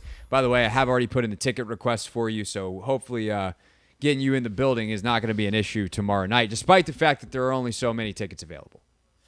Yeah, I'm super ecstatic that, Croix was kind enough to extend that olive branch to me and, welcome me back into the fold. Just so you know, you got really lucky it was Croix. Because there are other more ruthless players on that roster that you would not have standed a chance with. Well, I'd rather not know who those people are. Just know Croix has slowly but surely become one of my favorite, if not my favorite. Are you going to walk out of Audi Field tomorrow wearing a 7 jersey? That is a great question, and I just might, Craig. I just might. Okay. I just might. It's not a bad jersey to get. All you got to do, point me to the direction where I need to go for the merch. Okay. They're not hard to find. They got some good. Find the big long lines. That's all right. That's where they're at. There's one upstairs, there's one downstairs. We'll see where your ticket is, and we'll get you pointed in the right direction. Okay. Again, that's enough of the happy soccer. Let's talk about the sad soccer. Bro. So I get on. First of all, we're watching the game during the show yesterday because kickoff was 6 o'clock. USA, Panama, Copa America. The U.S. men had won their opening game against Bolivia. Great. If they beat Panama, who's they should have smoked, then they're on to the second round. They can just slap you-know-what around against Uruguay in their final game. Both teams go through. Doesn't really matter. They knew it was going to be a physical game. The referee that they had apparently had a nice reputation for someone who can be a little card happy, someone who will let some stuff go. And sure enough, they got every single bit of it. Ultimately, there were 2 red cards in the game. And the one that happened, the tackle on Christian Pulisic late in that game, should be a multiple game suspension type of tackle. Just an absolutely reckless, cheap, dirty play where one of Panama's players slid in and kicked the crap out of Christian Pulisic's legs. The USA captain went down, but he was able to pop right back up and nearly a brawl on the field. But at the end of the day, like Timothy Weah lost his cool, and he retaliated to someone pushing him and got in a good little shot. But that good shot against a team that's looking to bait you knows that they need to play some games, and I don't mean like little funsy games. They need to get under your skin. They need to aggravate you to compete, and it's exactly what happened. And for a guy in Weah who's typically much more composed and better than that, he apologized to his teammates after the game, but like it just can't happen. And then you can't miss opportunities. I mean, and that's the other part of it is this is a sport where opportunities are few and far between. Converted opportunities are fewer and farther between. And ultimately, if you want to be an elite team, you have to find ways to create more opportunities, and you have to finish, and you have to also, with all of that said, with all of the margin, or not the margin for error, all of the randomness of the sport, like the favorites do typically get to a certain point. Of course, there are upsets, but by and large, over time, the favorites win. And you have to act like that when you're the team that's the favorite. And this is my gripe with Greg Berhalter. Am I going to get mad at Greg Berhalter for not being able to win a game down a man for 75 minutes, 85 minutes? No, I'm not. I'm going to be mad at being in that position in the first place. That's the thing that I think is genuinely infuriating about the current state of the U.S. men's national team is they fight and scratch and claw to just barely reach the point where they're supposed to be. Not ever exceeding expectations, hardly ever meeting them, and doing just enough to get by with results that aren't emblematic of the ability to do better. And I think the reason that's extra frustrating right now is this is a U.S. team that should be competing for being one of the 10 best in the world. This is the golden generation thus far of U.S. men's American soccer. Every single starter on that team, I believe, plays in Europe for like one of the big 5 leagues. And if not, it's like 10 of 11. Like you have players playing all over that pitch that are in the English Premier League, and not just like on rosters, but are playing real big minutes. You have players playing in the highest levels of Champions League. You have, in Christian Pulisic, by the way, your captain, someone who scored at a Champions League final and is a Champions League champion from his time at Chelsea and is now playing with AC Milan in Italy, one of the premier clubs in the entire world. And you're skating by against, or you're losing to Panama, skating by against Bolivia, getting absolutely destroyed in a friendly by Colombia. That's not what should be happening here. And it's just another sad like episode, chapter, or whatever you want to call it, for U.S. soccer, who could have gone another direction. And despite these middling, mediocre results, and despite a scandal around Greg Berhalter after the World Cup, chose to bring him back. And you reap what you sow, because like what that literally means is like you reap the plants of what you sow, the things that you plant then bloom. And you planted a Greg Berhalter, and a Greg Berhalter bloomed. Like, I don't know why you planted a Greg Berhalter and expected something better than Greg Berhalter to come out of the ground. And these results are exactly who he's been his entire tenure as U.S. manager. I know the players like him. Great. Cool. Find someone they like and is also up to the job. It's very, very frustrating. It should be better than this. And if the players like Greg Berhalter that much that they want him to stick around past this tournament, they better figure out how to play better. But that's the thing. It's his job to figure out how to get them to play better. It's the Hoffman Show. We're on the Team 980. We're always live as well on the free Odyssey app. Talking Wizards draft when we get back for our final hour here on the Team 980.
Hoffman Show, final hour on a Friday on the Team 980, always live as well on the free Odyssey app. And Anthony, real quick, before we get back to the Wizards draft in 60 seconds, there's one more thing from the Croix Bethune interview that I did want to run by you. For those just tuning in, Spirit midfielder Croix Bethune has decided that Anthony is allowed to come to the game this weekend, despite the fact that he might be a curse. So hopefully he can break the curse this weekend, / nothing bad happens when he's at the game. Anthony, I did post that interview to YouTube at 2 o'clock today, and you just actually waited till 5:30 till we aired it on the radio. And so about 500 people at least knew before you did. Wow. So I could have just went on YouTube and saw you posted something and got my answer instead of, wasting hours to toiling and anxiety. Craig. And Anthony, Craig. What is this a reminder of? This is not the life I deserved. No, that's that. There's many reminders of those. That at all times. This is a reminder that you should subscribe. Yes. I think I am subscribed, though. At Hoffman W Sports, and of course at Craig Hoffman. Make sure you're subscribed to the YouTube page at the Team 980. That way you don't miss things. That's the lesson here, boys and girls. That's the lesson here. Okay, Wizards. They had the second overall pick in the NBA draft. And Anthony, in the break, you actually brought up an interesting point that we did not talk about yesterday. They take Alex Sarr, and we'll talk more about George and Carrington in a second as well. And we'll take some calls on the Wizards week that was at 301-230-0980. But Alex Sarr, I think, pretty clearly wanted to be here. You never really know the stories, but this one seems pretty clear. There's some stuff that came out of Sarr's camp that he preferred Washington to Atlanta. And then Landry Fields, the general manager of the Atlanta Hawks, basically admitted on 92.9 The Game, our sister station in Atlanta, that Sarr didn't want to, that they couldn't get a workout with him. Now, they saw him at the he didn't want, we saw him at the combine, we've seen him at this, we've seen him at that, blah, blah, blah. Yeah, he didn't work out with us. It was like he tried to go to all the talking points and just couldn't help himself from eventually being like, yeah, he didn't work out for us. And I do think that is indicative probably on some level of the level of trust that Will Dawkins and Michael Winger, when they talk to you, they engender. They're like, we've talked to those guys. Like, I feel like I come away from those conversations with a good level of trust, a good level of understanding. And if I was a player talking basketball with them, like, I would come away being like, wow, these guys really have a plan. And that's the thing about having competent people in the front office is you get stuff other people don't. One, because you're good at the job and you know where to look and all that kind of stuff. But when you're ultimately convincing people to join you, you are very good at being like, hey, Alex Sarr, here's our plan for you. If we get the chance to draft you, this is what it would look like. And I imagine at some point, Will Dawkins had some kind of conversation like that with Alex Sarr, and Alex Sarr went, that's where I want to be. He also probably knew that Washington wanted him because to not work out for, say, Houston at 3 or any of the other teams is a bit risky if you don't know that. So I also wonder if there was like a promise and a trust, and maybe that's Winger and Dawkins we've talked about this a lot. They're very secretive fellas. And so maybe they told Alex and they were like, do not tell anybody. Like, you don't have to work out for any other teams, but do not tell anybody you have a promise from us. But we're going to take you second if you're there. So you don't need to worry about it. But if word gets out that you have a promise, then we're not going to do it because we can't trust you. Like, is that part of the test? I don't know. That is pure speculation, to be very, very clear. So I just wonder. I think that is an interesting part of the conversation, but ultimately it doesn't matter. The end result is the end result. Teams do take players that they haven't talked to, and that's what happened here. The Wizards, or didn't happen here. The Wizards got their chance to work out with Sarr. It's a good fit. Both sides are excited, and he's going to be one of the centerpieces of this rebuild. I still think the biggest centerpiece is whoever you draft next year. Any one of those players in the top 5. Hopefully Cooper Flagg. Hopefully Ace Bailey. One of those two. The way at least the board stacks up right now, but he's going to be a big part of it no matter what. And there's a lot of upside there, and I'm definitely happy with the pick considering the options available. Yeah, definitely a lot of upside with Sarr. I agree with you. Not working out with any other team is a bit risky. But like just looking at the draft as a whole, because I wasn't here yesterday. I love the draft. I think when you look at Bilal, when you look at Carlton Carrington and Keyshawn George, you got guys that are young, that are super athletic, rangy, long, and I think the best part is that they all offer upside just because of how young they are. So I'm super excited for like this class, and I think the Wizards have just fully embraced tank mode. The Denny move that happened as soon as we got off the air on Wednesday. Sure did. That just told everybody, all right, these guys are actually being smart. We're being proactive instead of reactive, and I think that's the difference with this regime in general, because of we know like how our guys used to be just reactive.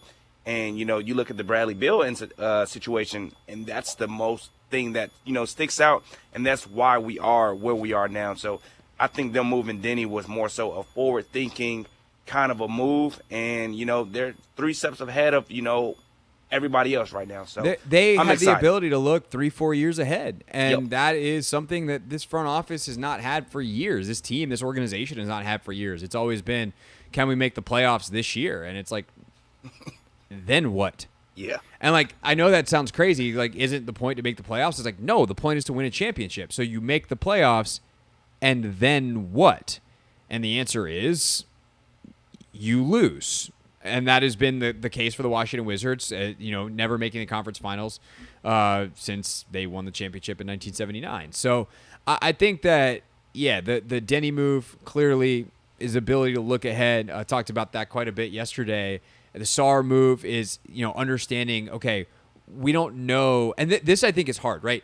Building around Victor Wembanyama is easy. You have your centerpiece, and anybody in the world that's a good basketball player fits around him because he can do everything. He can cover for offensive weaknesses. He can cover for defensive weaknesses. Are you small? Okay, he's enormous. Are you big? Okay, he's mobile enough to play the 4 if you need to play the 5. Like, there just aren't a lot of teams that in the early stages of the rebuild could draft either Reed Shepherd or Donovan Clingan. And they ultimately draft Steph Castle, but like the small, undersized shooter to the kind of stiff big dude who has a very specific role. And San Antonio could have gone either direction.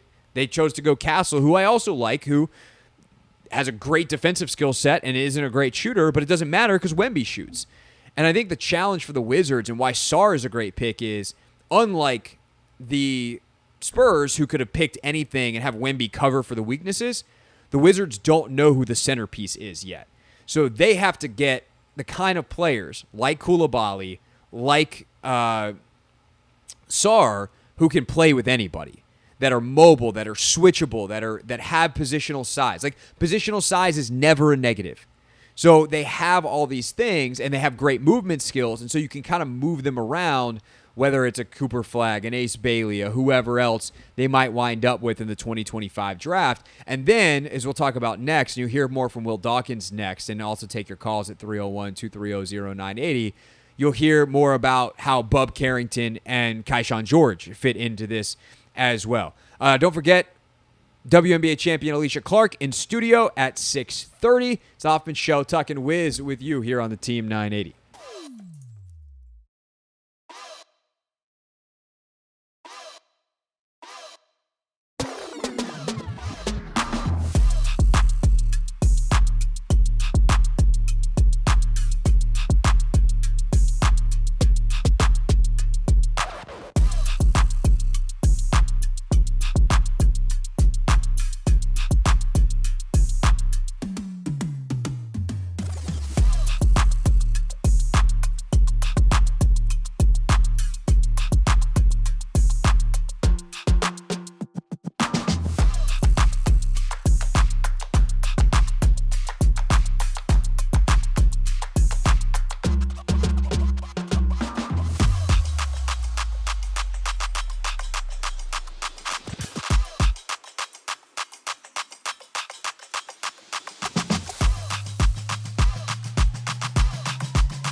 It's the Hoffman Show. We're on the Team 980, always live as well on the free Odyssey app, streaming live on YouTube as well at the Team 980.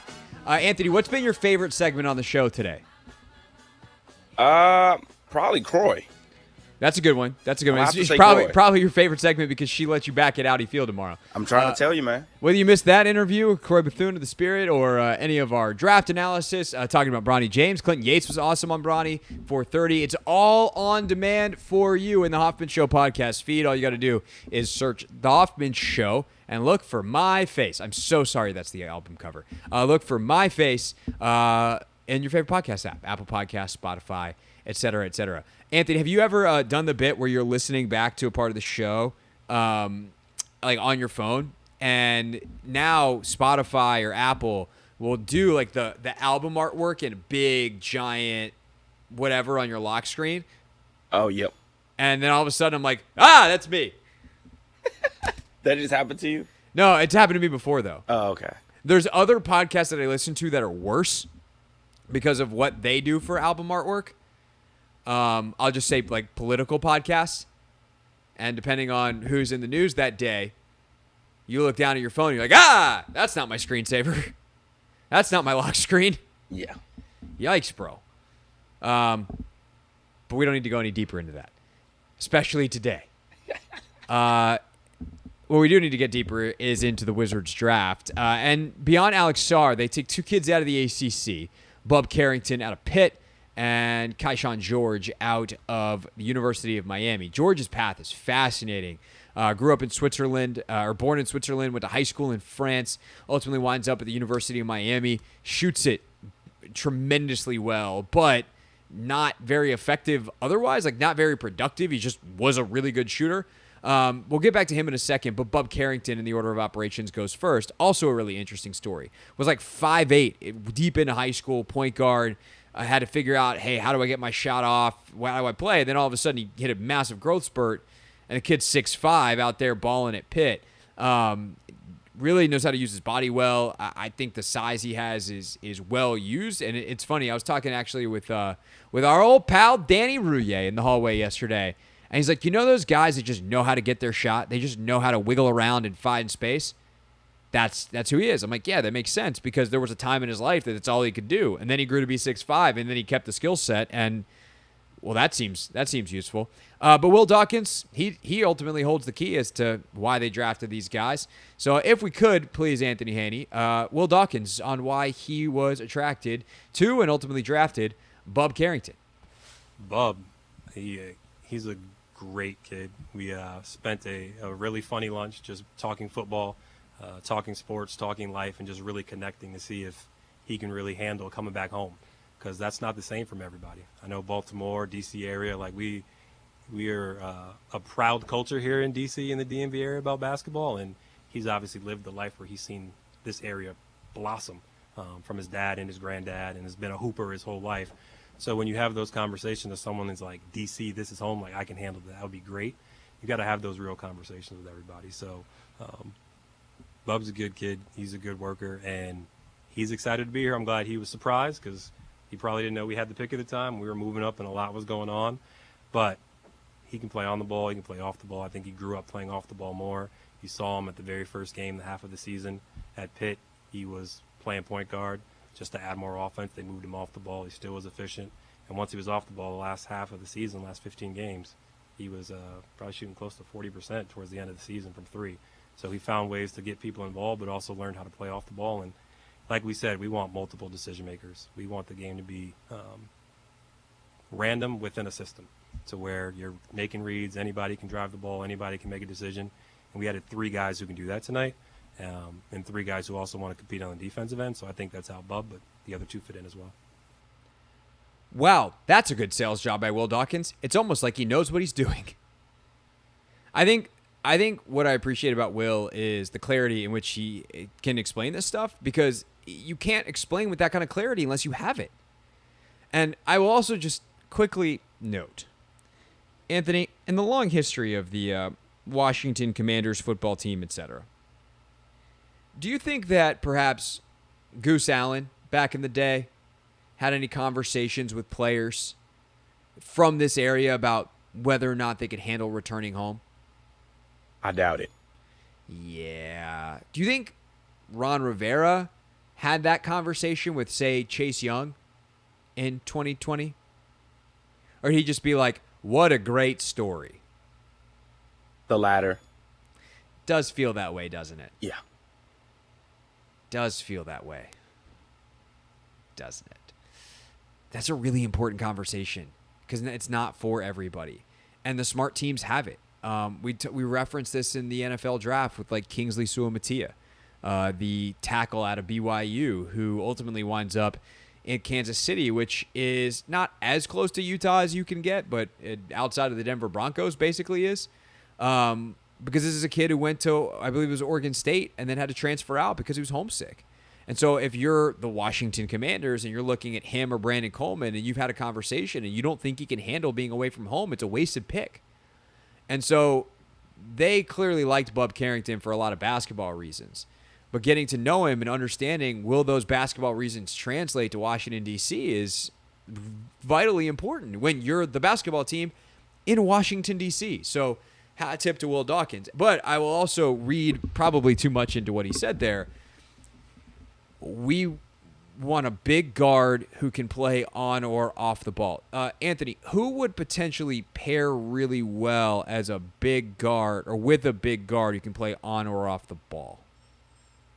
Who would pair? Yeah. Maybe Jordan Poole. Yeah. If you want to even bring him back, would Tyus Jones? Yep. Yeah. I think Poole especially, though, right? Because now you kind of have two combo point guards. Poole, probably your predominant guy, but occasionally you want to move Jordan off the ball, get him off a screen, get him an easy catch and shoot. Carrington, comfortable enough to be a secondary playmaker from day one, even potentially. A guy who can grow into running a team and a point guard in the future. And Poole, assuming that you can rehabilitate his trade value and ultimately flip him, if that's what you want to do, it buys him time because Poole can take on a lot of that.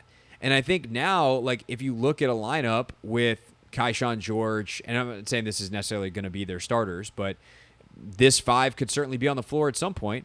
Alex Sarr, Keyshawn George, Kyle Kuzma,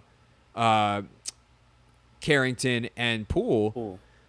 If Sarr's playing the five, like, that's five dudes who can catch, drive, play, make. None of them are elite at it, but that style, you see the Wizards are starting to actually get into the framework of a basketball team. They have so much work to do in upgrading each of the parts, but you see it. And that's if you're going to get excited about something in Wizards basketball land, is exciting. No, I think you are absolutely right. And again, all these guys, they just offer the upside that we necessarily need to see. Like the fact Bub, and I got to cover Bub, down here on the local scene. I'm just being with Capital Hoops. So I've seen him, and to be honest, I would say like he wasn't even the man, but of his team when I first saw him though. It was Jonathan Lamoth, who's over at Maryland. But by the time his senior came around, he definitely grew, and he had everybody buzzing about his name. And I'm wearing his shirt right now in DMV Live. DMV Live 2 years ago, Bub Carrington showed out and showed off. So, again, I love, like, where he is, and I love, like, ultimately where the team is. And if these guys can, just put the work in, allow the team to develop them, get the experience this year, 2-3 years from now, man, hey, watch out. And that's the last piece exciting. of this, right, is like Sarr and especially Carrington, but George, they're three guys that are ascending. Like, they are taking guys that showed improvement and are on the way up, and now we get to see just how good this player development staff is and what they can get out of them. Because that's the thing is we're pretty sure they haven't taken any of their true stars yet. Sarr hopefully is like that third star, second maybe. I mean, it'd be sweet if whoever they get next year is like, if Flag is actually that bleepity bleeping dude or Bailey is that dude and Sarr is like the best version we thought, and Koulibaly like turns into some player that we didn't think was possible when he was drafted, and oh my God, we have a big three and we're ready, and let's now get them a couple years of experience and party, and the team building phase enters a completely new realm a year or two earlier than we thought. That'd be sick. But like, what if Carrington pops? Like, that's the thing is like in a draft like this, especially when you make the relation back to the 2013 draft all the time with it, that draft was terrible unless you're Milwaukee, and then it's the greatest draft you had at least since you drafted Kareem. And it's like, when you drafted Kareem, when you drafted Oscar, when you drafted Giannis, those are the three in the Milwaukee Bucks franchise history, right? And with Oscar, I don't even think it was the Bucks. I think he was Kansas City Royals, whatever. To brush up on my 1960s NBA history. Point is, like, that worked out just fine for Milwaukee because someone who we didn't think could be one of the 20 best players of all time might wind up being one of the 20 greatest players of all time. And we just don't know. Now, is Keyshawn George going to be that? Confidently, no. He's not athletic enough. Is Bub Carrington going to be that? I would say confidently, no. He's not athletic enough. Is Sarr? Probably not. But some of the pieces are there. And why put a ceiling on it? And that's the beauty of where they are in this rebuild, is they can give these guys opportunities, mess around, if you will, and find out. It's the Hoffman Show. We're on the Team 980. Anthony got a late smirk from Haney there because he realized what I would say if this show was on a non-FCC sanctioned network. It's the Hoffman Show. We are on the Team 980. FCC sanctioned, baby. Safe for the kids. We're also live on the free Odyssey app.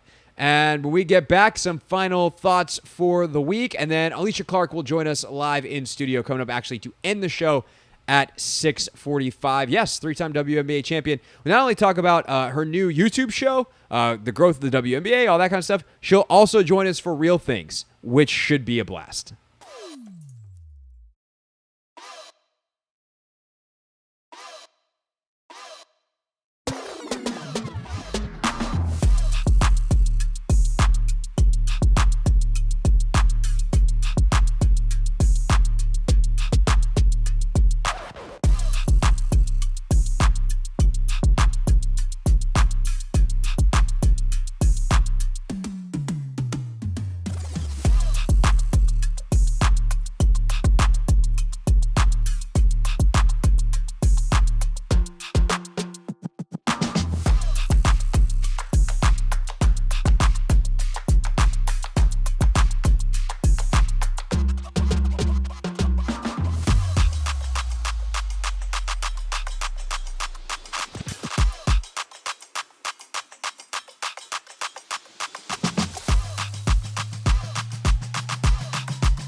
We'll wrap up the show with WNBA champion, defending WNBA champion, three-time WNBA champion Alysha Clark in studio. She's also my dear friend, which is why we're having her on, because it's fun. She's got a brand new YouTube show that I'm very excited about. So we'll talk about all that probably in the next 10 minutes or so. Anthony, I will say I have quite enjoyed, just to kind of wrap up the week here, draft stuff, etc. I've quite enjoyed some of the LeBron James, Bronny memes. Not like making fun memes, but like amazing stats memes. And I just scrolled past one on Instagram. I'm just going to read from it. So Bronny was born a month. And by the way, we had a great conversation at the top of the show. It's actually on the Team 980's Twitter page if you want to get an easy click over to it. Of course, Anthony does a great job of posting up the podcast as well during the show. So you can go to Apple Podcasts, Spotify, etc., and get a more substantive conversation on the nepotism and all of that and whether or not we have a huge issue with it. Clinton Yates was great on that at 4:30 as well. But this is like the it's cool part of it / the LeBron is absurdly impressive as a basketball player and it's just so unique in the history of the league part of it. So Bronny James was born a month before the 2004-2005 season. So that would have been LeBron's sophomore year, right? 2003, he was drafted. So 03-04 would have been rookie, 04-05. Yep. So at the end of LeBron's rookie season, Bronny is born. LeBron in that 04-05 season went on to average 27 points, 7 rebounds, and 7 assists per game. The first of his 27-7-7 type seasons. The season before his son joins him in the NBA, so last year, LeBron averaged 26, 7, and 8. It's getting ridiculous. Like, what? You know one of my other favorite random LeBron stats? What is Mr. LeBron Stan? What is like the classic, oh, this is the LeBron line? Like his stat line? Yeah. Like what is like, oh, LeBron will go out and for the season he'll average what? 27, 7, and 7. No, 28, 8, and 8. Except for he's never actually averaged those numbers in a season. Ever? No, like he's averaged over them, but he's never like hit average on the number. 20, yeah. He's never won the Price is Right, if you will. Oh, wow. But he's been over them plenty. He's been, sometimes it's like 29, 9, and 6.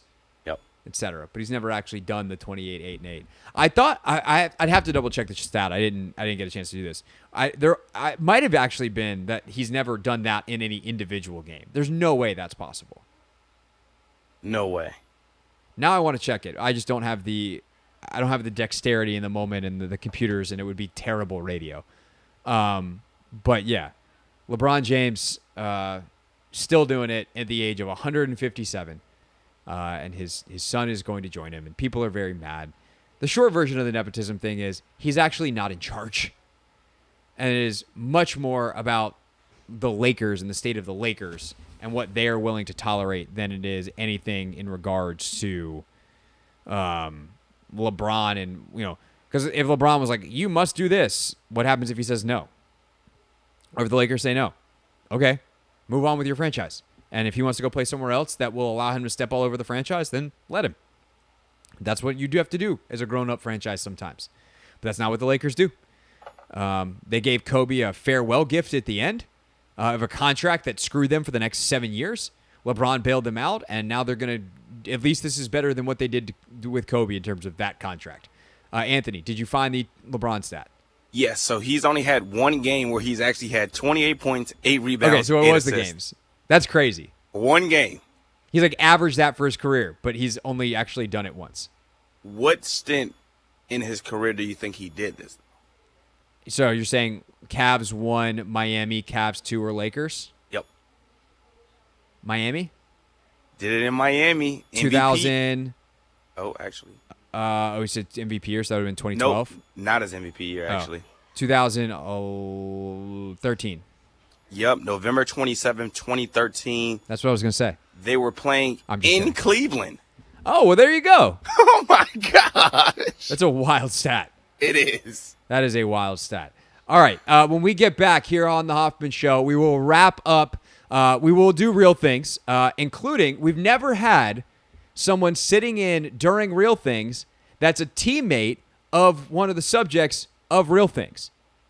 There you go. That and more with three-time WNBA champ Alysha Clark. I hear her downstairs, so she's going to be in studio next.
It's the Hoffman Show on a Friday. You've walked in on quite a tradition here. The last segment, Anthony insists on playing Rebecca Black's Friday. I mean, that's a great song. I was over here bobbing. Yeah. Fantastic song.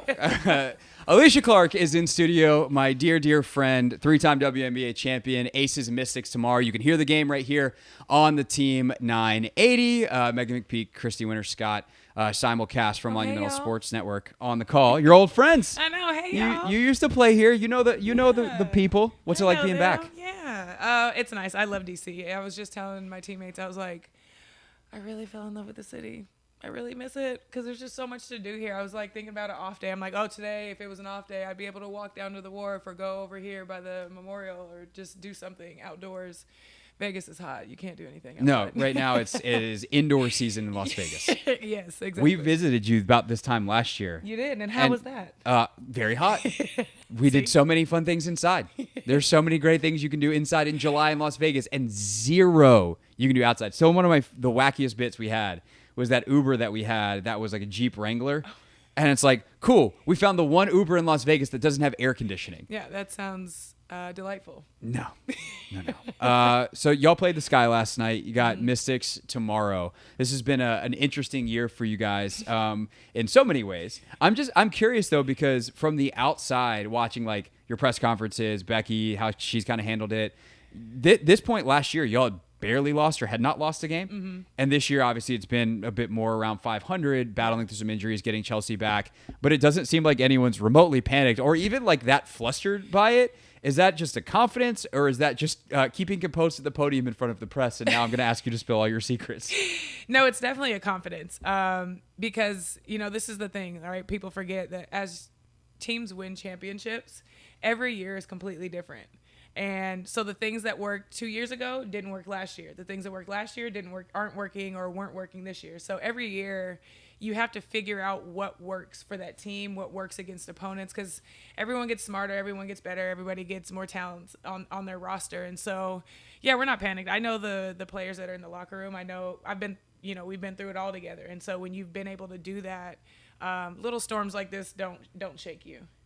You won multiple championships in Seattle. So like you've been through the kind of, okay, we got the target on our back. You've been through the evolution of successful teams. Obviously, back-to-back championships in Vegas. You were there for the second of the two, but point being, so many players in that locker room like understand that experience. Yeah. There's just rare to have that much like, oh yeah, we know how the back-to-back thing feels like, but how helpful is it? I mean, it's extremely helpful because you're able to like lock in on the bigger picture, right? It's like, okay, yeah, we're going through these things right now. We set a standard for ourselves. We set a standard for this league, to be honest. And when we aren't living up to that standard or that expectation that we've set for ourselves, yes, it's hard and it's frustrating. But it also, everyone that's been through it, like you understand that. So it's like there's a common understanding of like, okay, this is where we're trying to be and we're not there. So what do we need to do to get back to this? And it just makes coming into work every day easier. And the accountability factor is a huge piece of that. Whether that's like, hey, Asia, I need you to do X. Hey, Kelsey, I need you to do this. Hey, whoever else that comes in, we have that. And so I think when you can have that collectively, as well as the mindset of understanding it's a bigger picture, and like, we don't want to be clicking and peaking right now. We didn't want that last year. You know what I mean? And it was something that was like, I mean, yeah, it's great, but like, make sure we keep peaking. Make sure we keep rising. Right. It's the end that matters. Exactly. As great as y'all were at this point of the season last year. Yeah. Alysha Clark with us here on the Hoffman Show. Aces in town for the game against the Mystics tomorrow. You've played with so many great players in your career. You played with Sue. You played with Stewie in Seattle. You played with Elena here. What Asia's doing right now is stupid.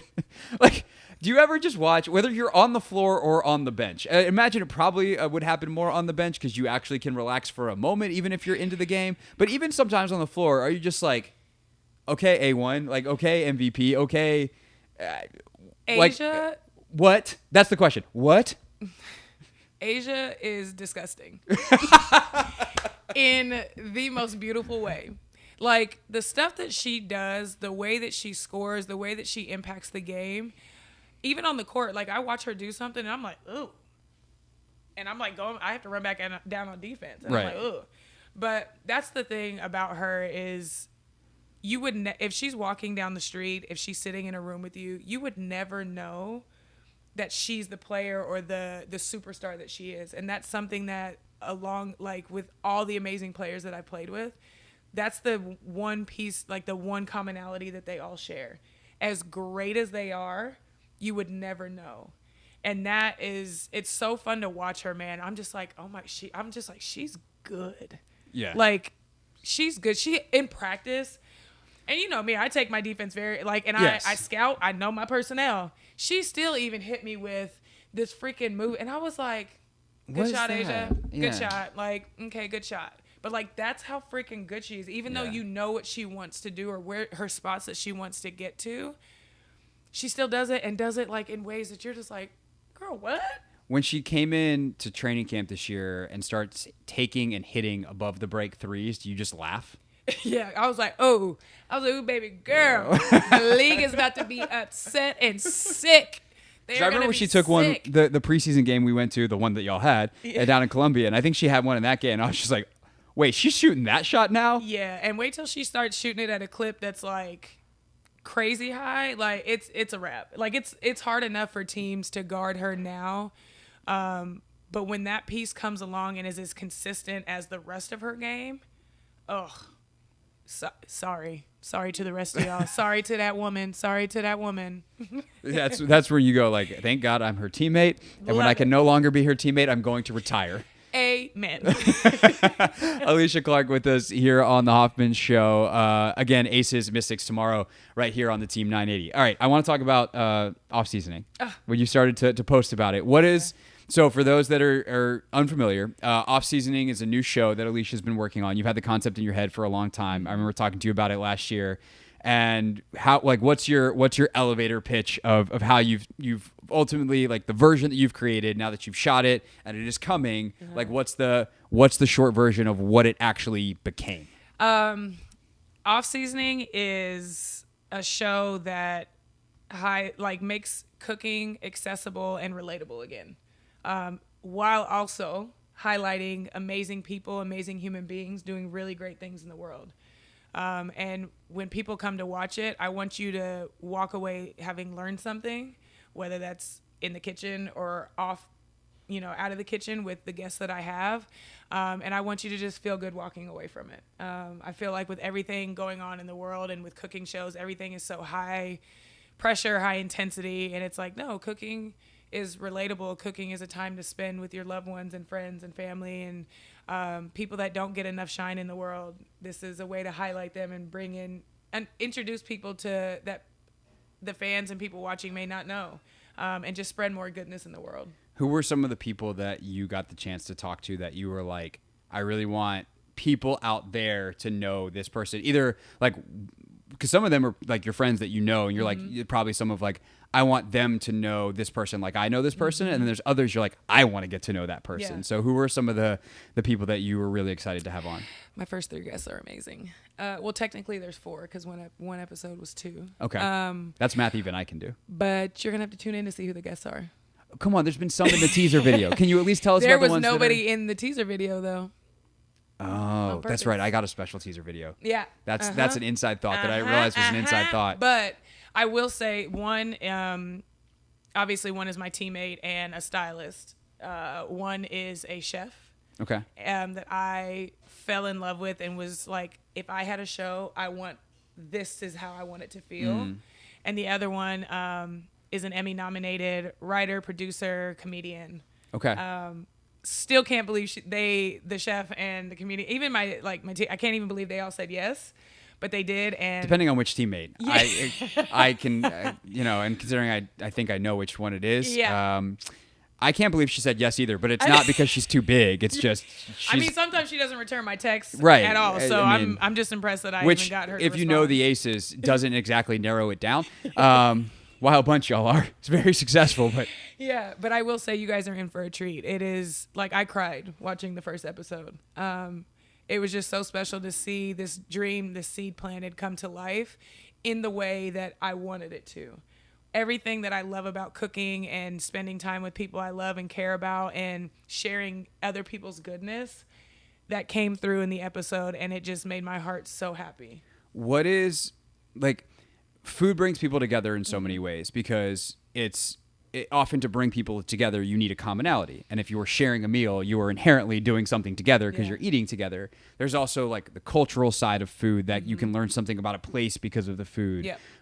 There's so many other things about it. Like, what is it that speaks to you about food and specifically about cooking that this is the avenue? Because you could have done a lot of different shows. You're very talented. Like, you know a lot of people. You have the broadcast degree from MTSU, where we Go Blue. met so many years ago. Too many years ago. We're not going to do that math. Years ago. But like, what is it about food that's the centerpiece for you that you wanted to launch this with? Yeah, I mean, one, it's just authentic to who I am in my everyday life, and whatever I do, and you know this, whatever I do, whatever I have a hand in, I want it to be true to who I am and things that I'm interested in and things that I care about. Food is one of the, I would say, I would say 3 universal love languages. Yeah. You have sports, you have music, and you have food. Those 3 things can bring all demographics together for the same reason. And so for me, I love to eat good food. And so being able to use that and my love of cooking and my love of food from my travels and being able to share that with friends and family from back home who may not get to travel, that is why I was like, okay, this would be great. Because some people may not be able to travel to Italy. But if I can show them an authentic recipe that I ate when I was there to be able to make here at home, I mean, come on. And that's the beautiful thing about cooking and about this show is the things that I've gotten to experience, I'm now getting to share with people who may not get to experience that. And so it's essentially me taking the privilege of basketball and what it's afforded me and giving back to people who may not have those same opportunities. It's a beautiful season of life, my friend. Thank you. I also know you like to have fun and like to have a good laugh. Yeah. Which brings us to the end of the show. Anthony, please hit the magic button. It's time for Real Things Real People Said into real microphones. Real things. We're not going to be sucked this year. Real people. 5 and 11. Not very good. Said into real microphones. The culture is actually damn good. Alrighty. So last night, y'all played the Chicago Sky. And that meant a matchup of 2 former USC Gamecocks. That meant A'ja Wilson was going head-to-head with Camila Cardoso, the rookie for Chicago. And there was a moment in that game where things didn't go so well for the Rook. Went great for you. A'ja, nasty block on Camila. And there was a certain someone who was watching and for some reason recording her thoughts on the matter. Ladies and gentlemen, Dawn Staley. Game is on. Oh, Camila! Oh, no, don't do that to Camila! Do not do that to Camila! I'm gonna fight.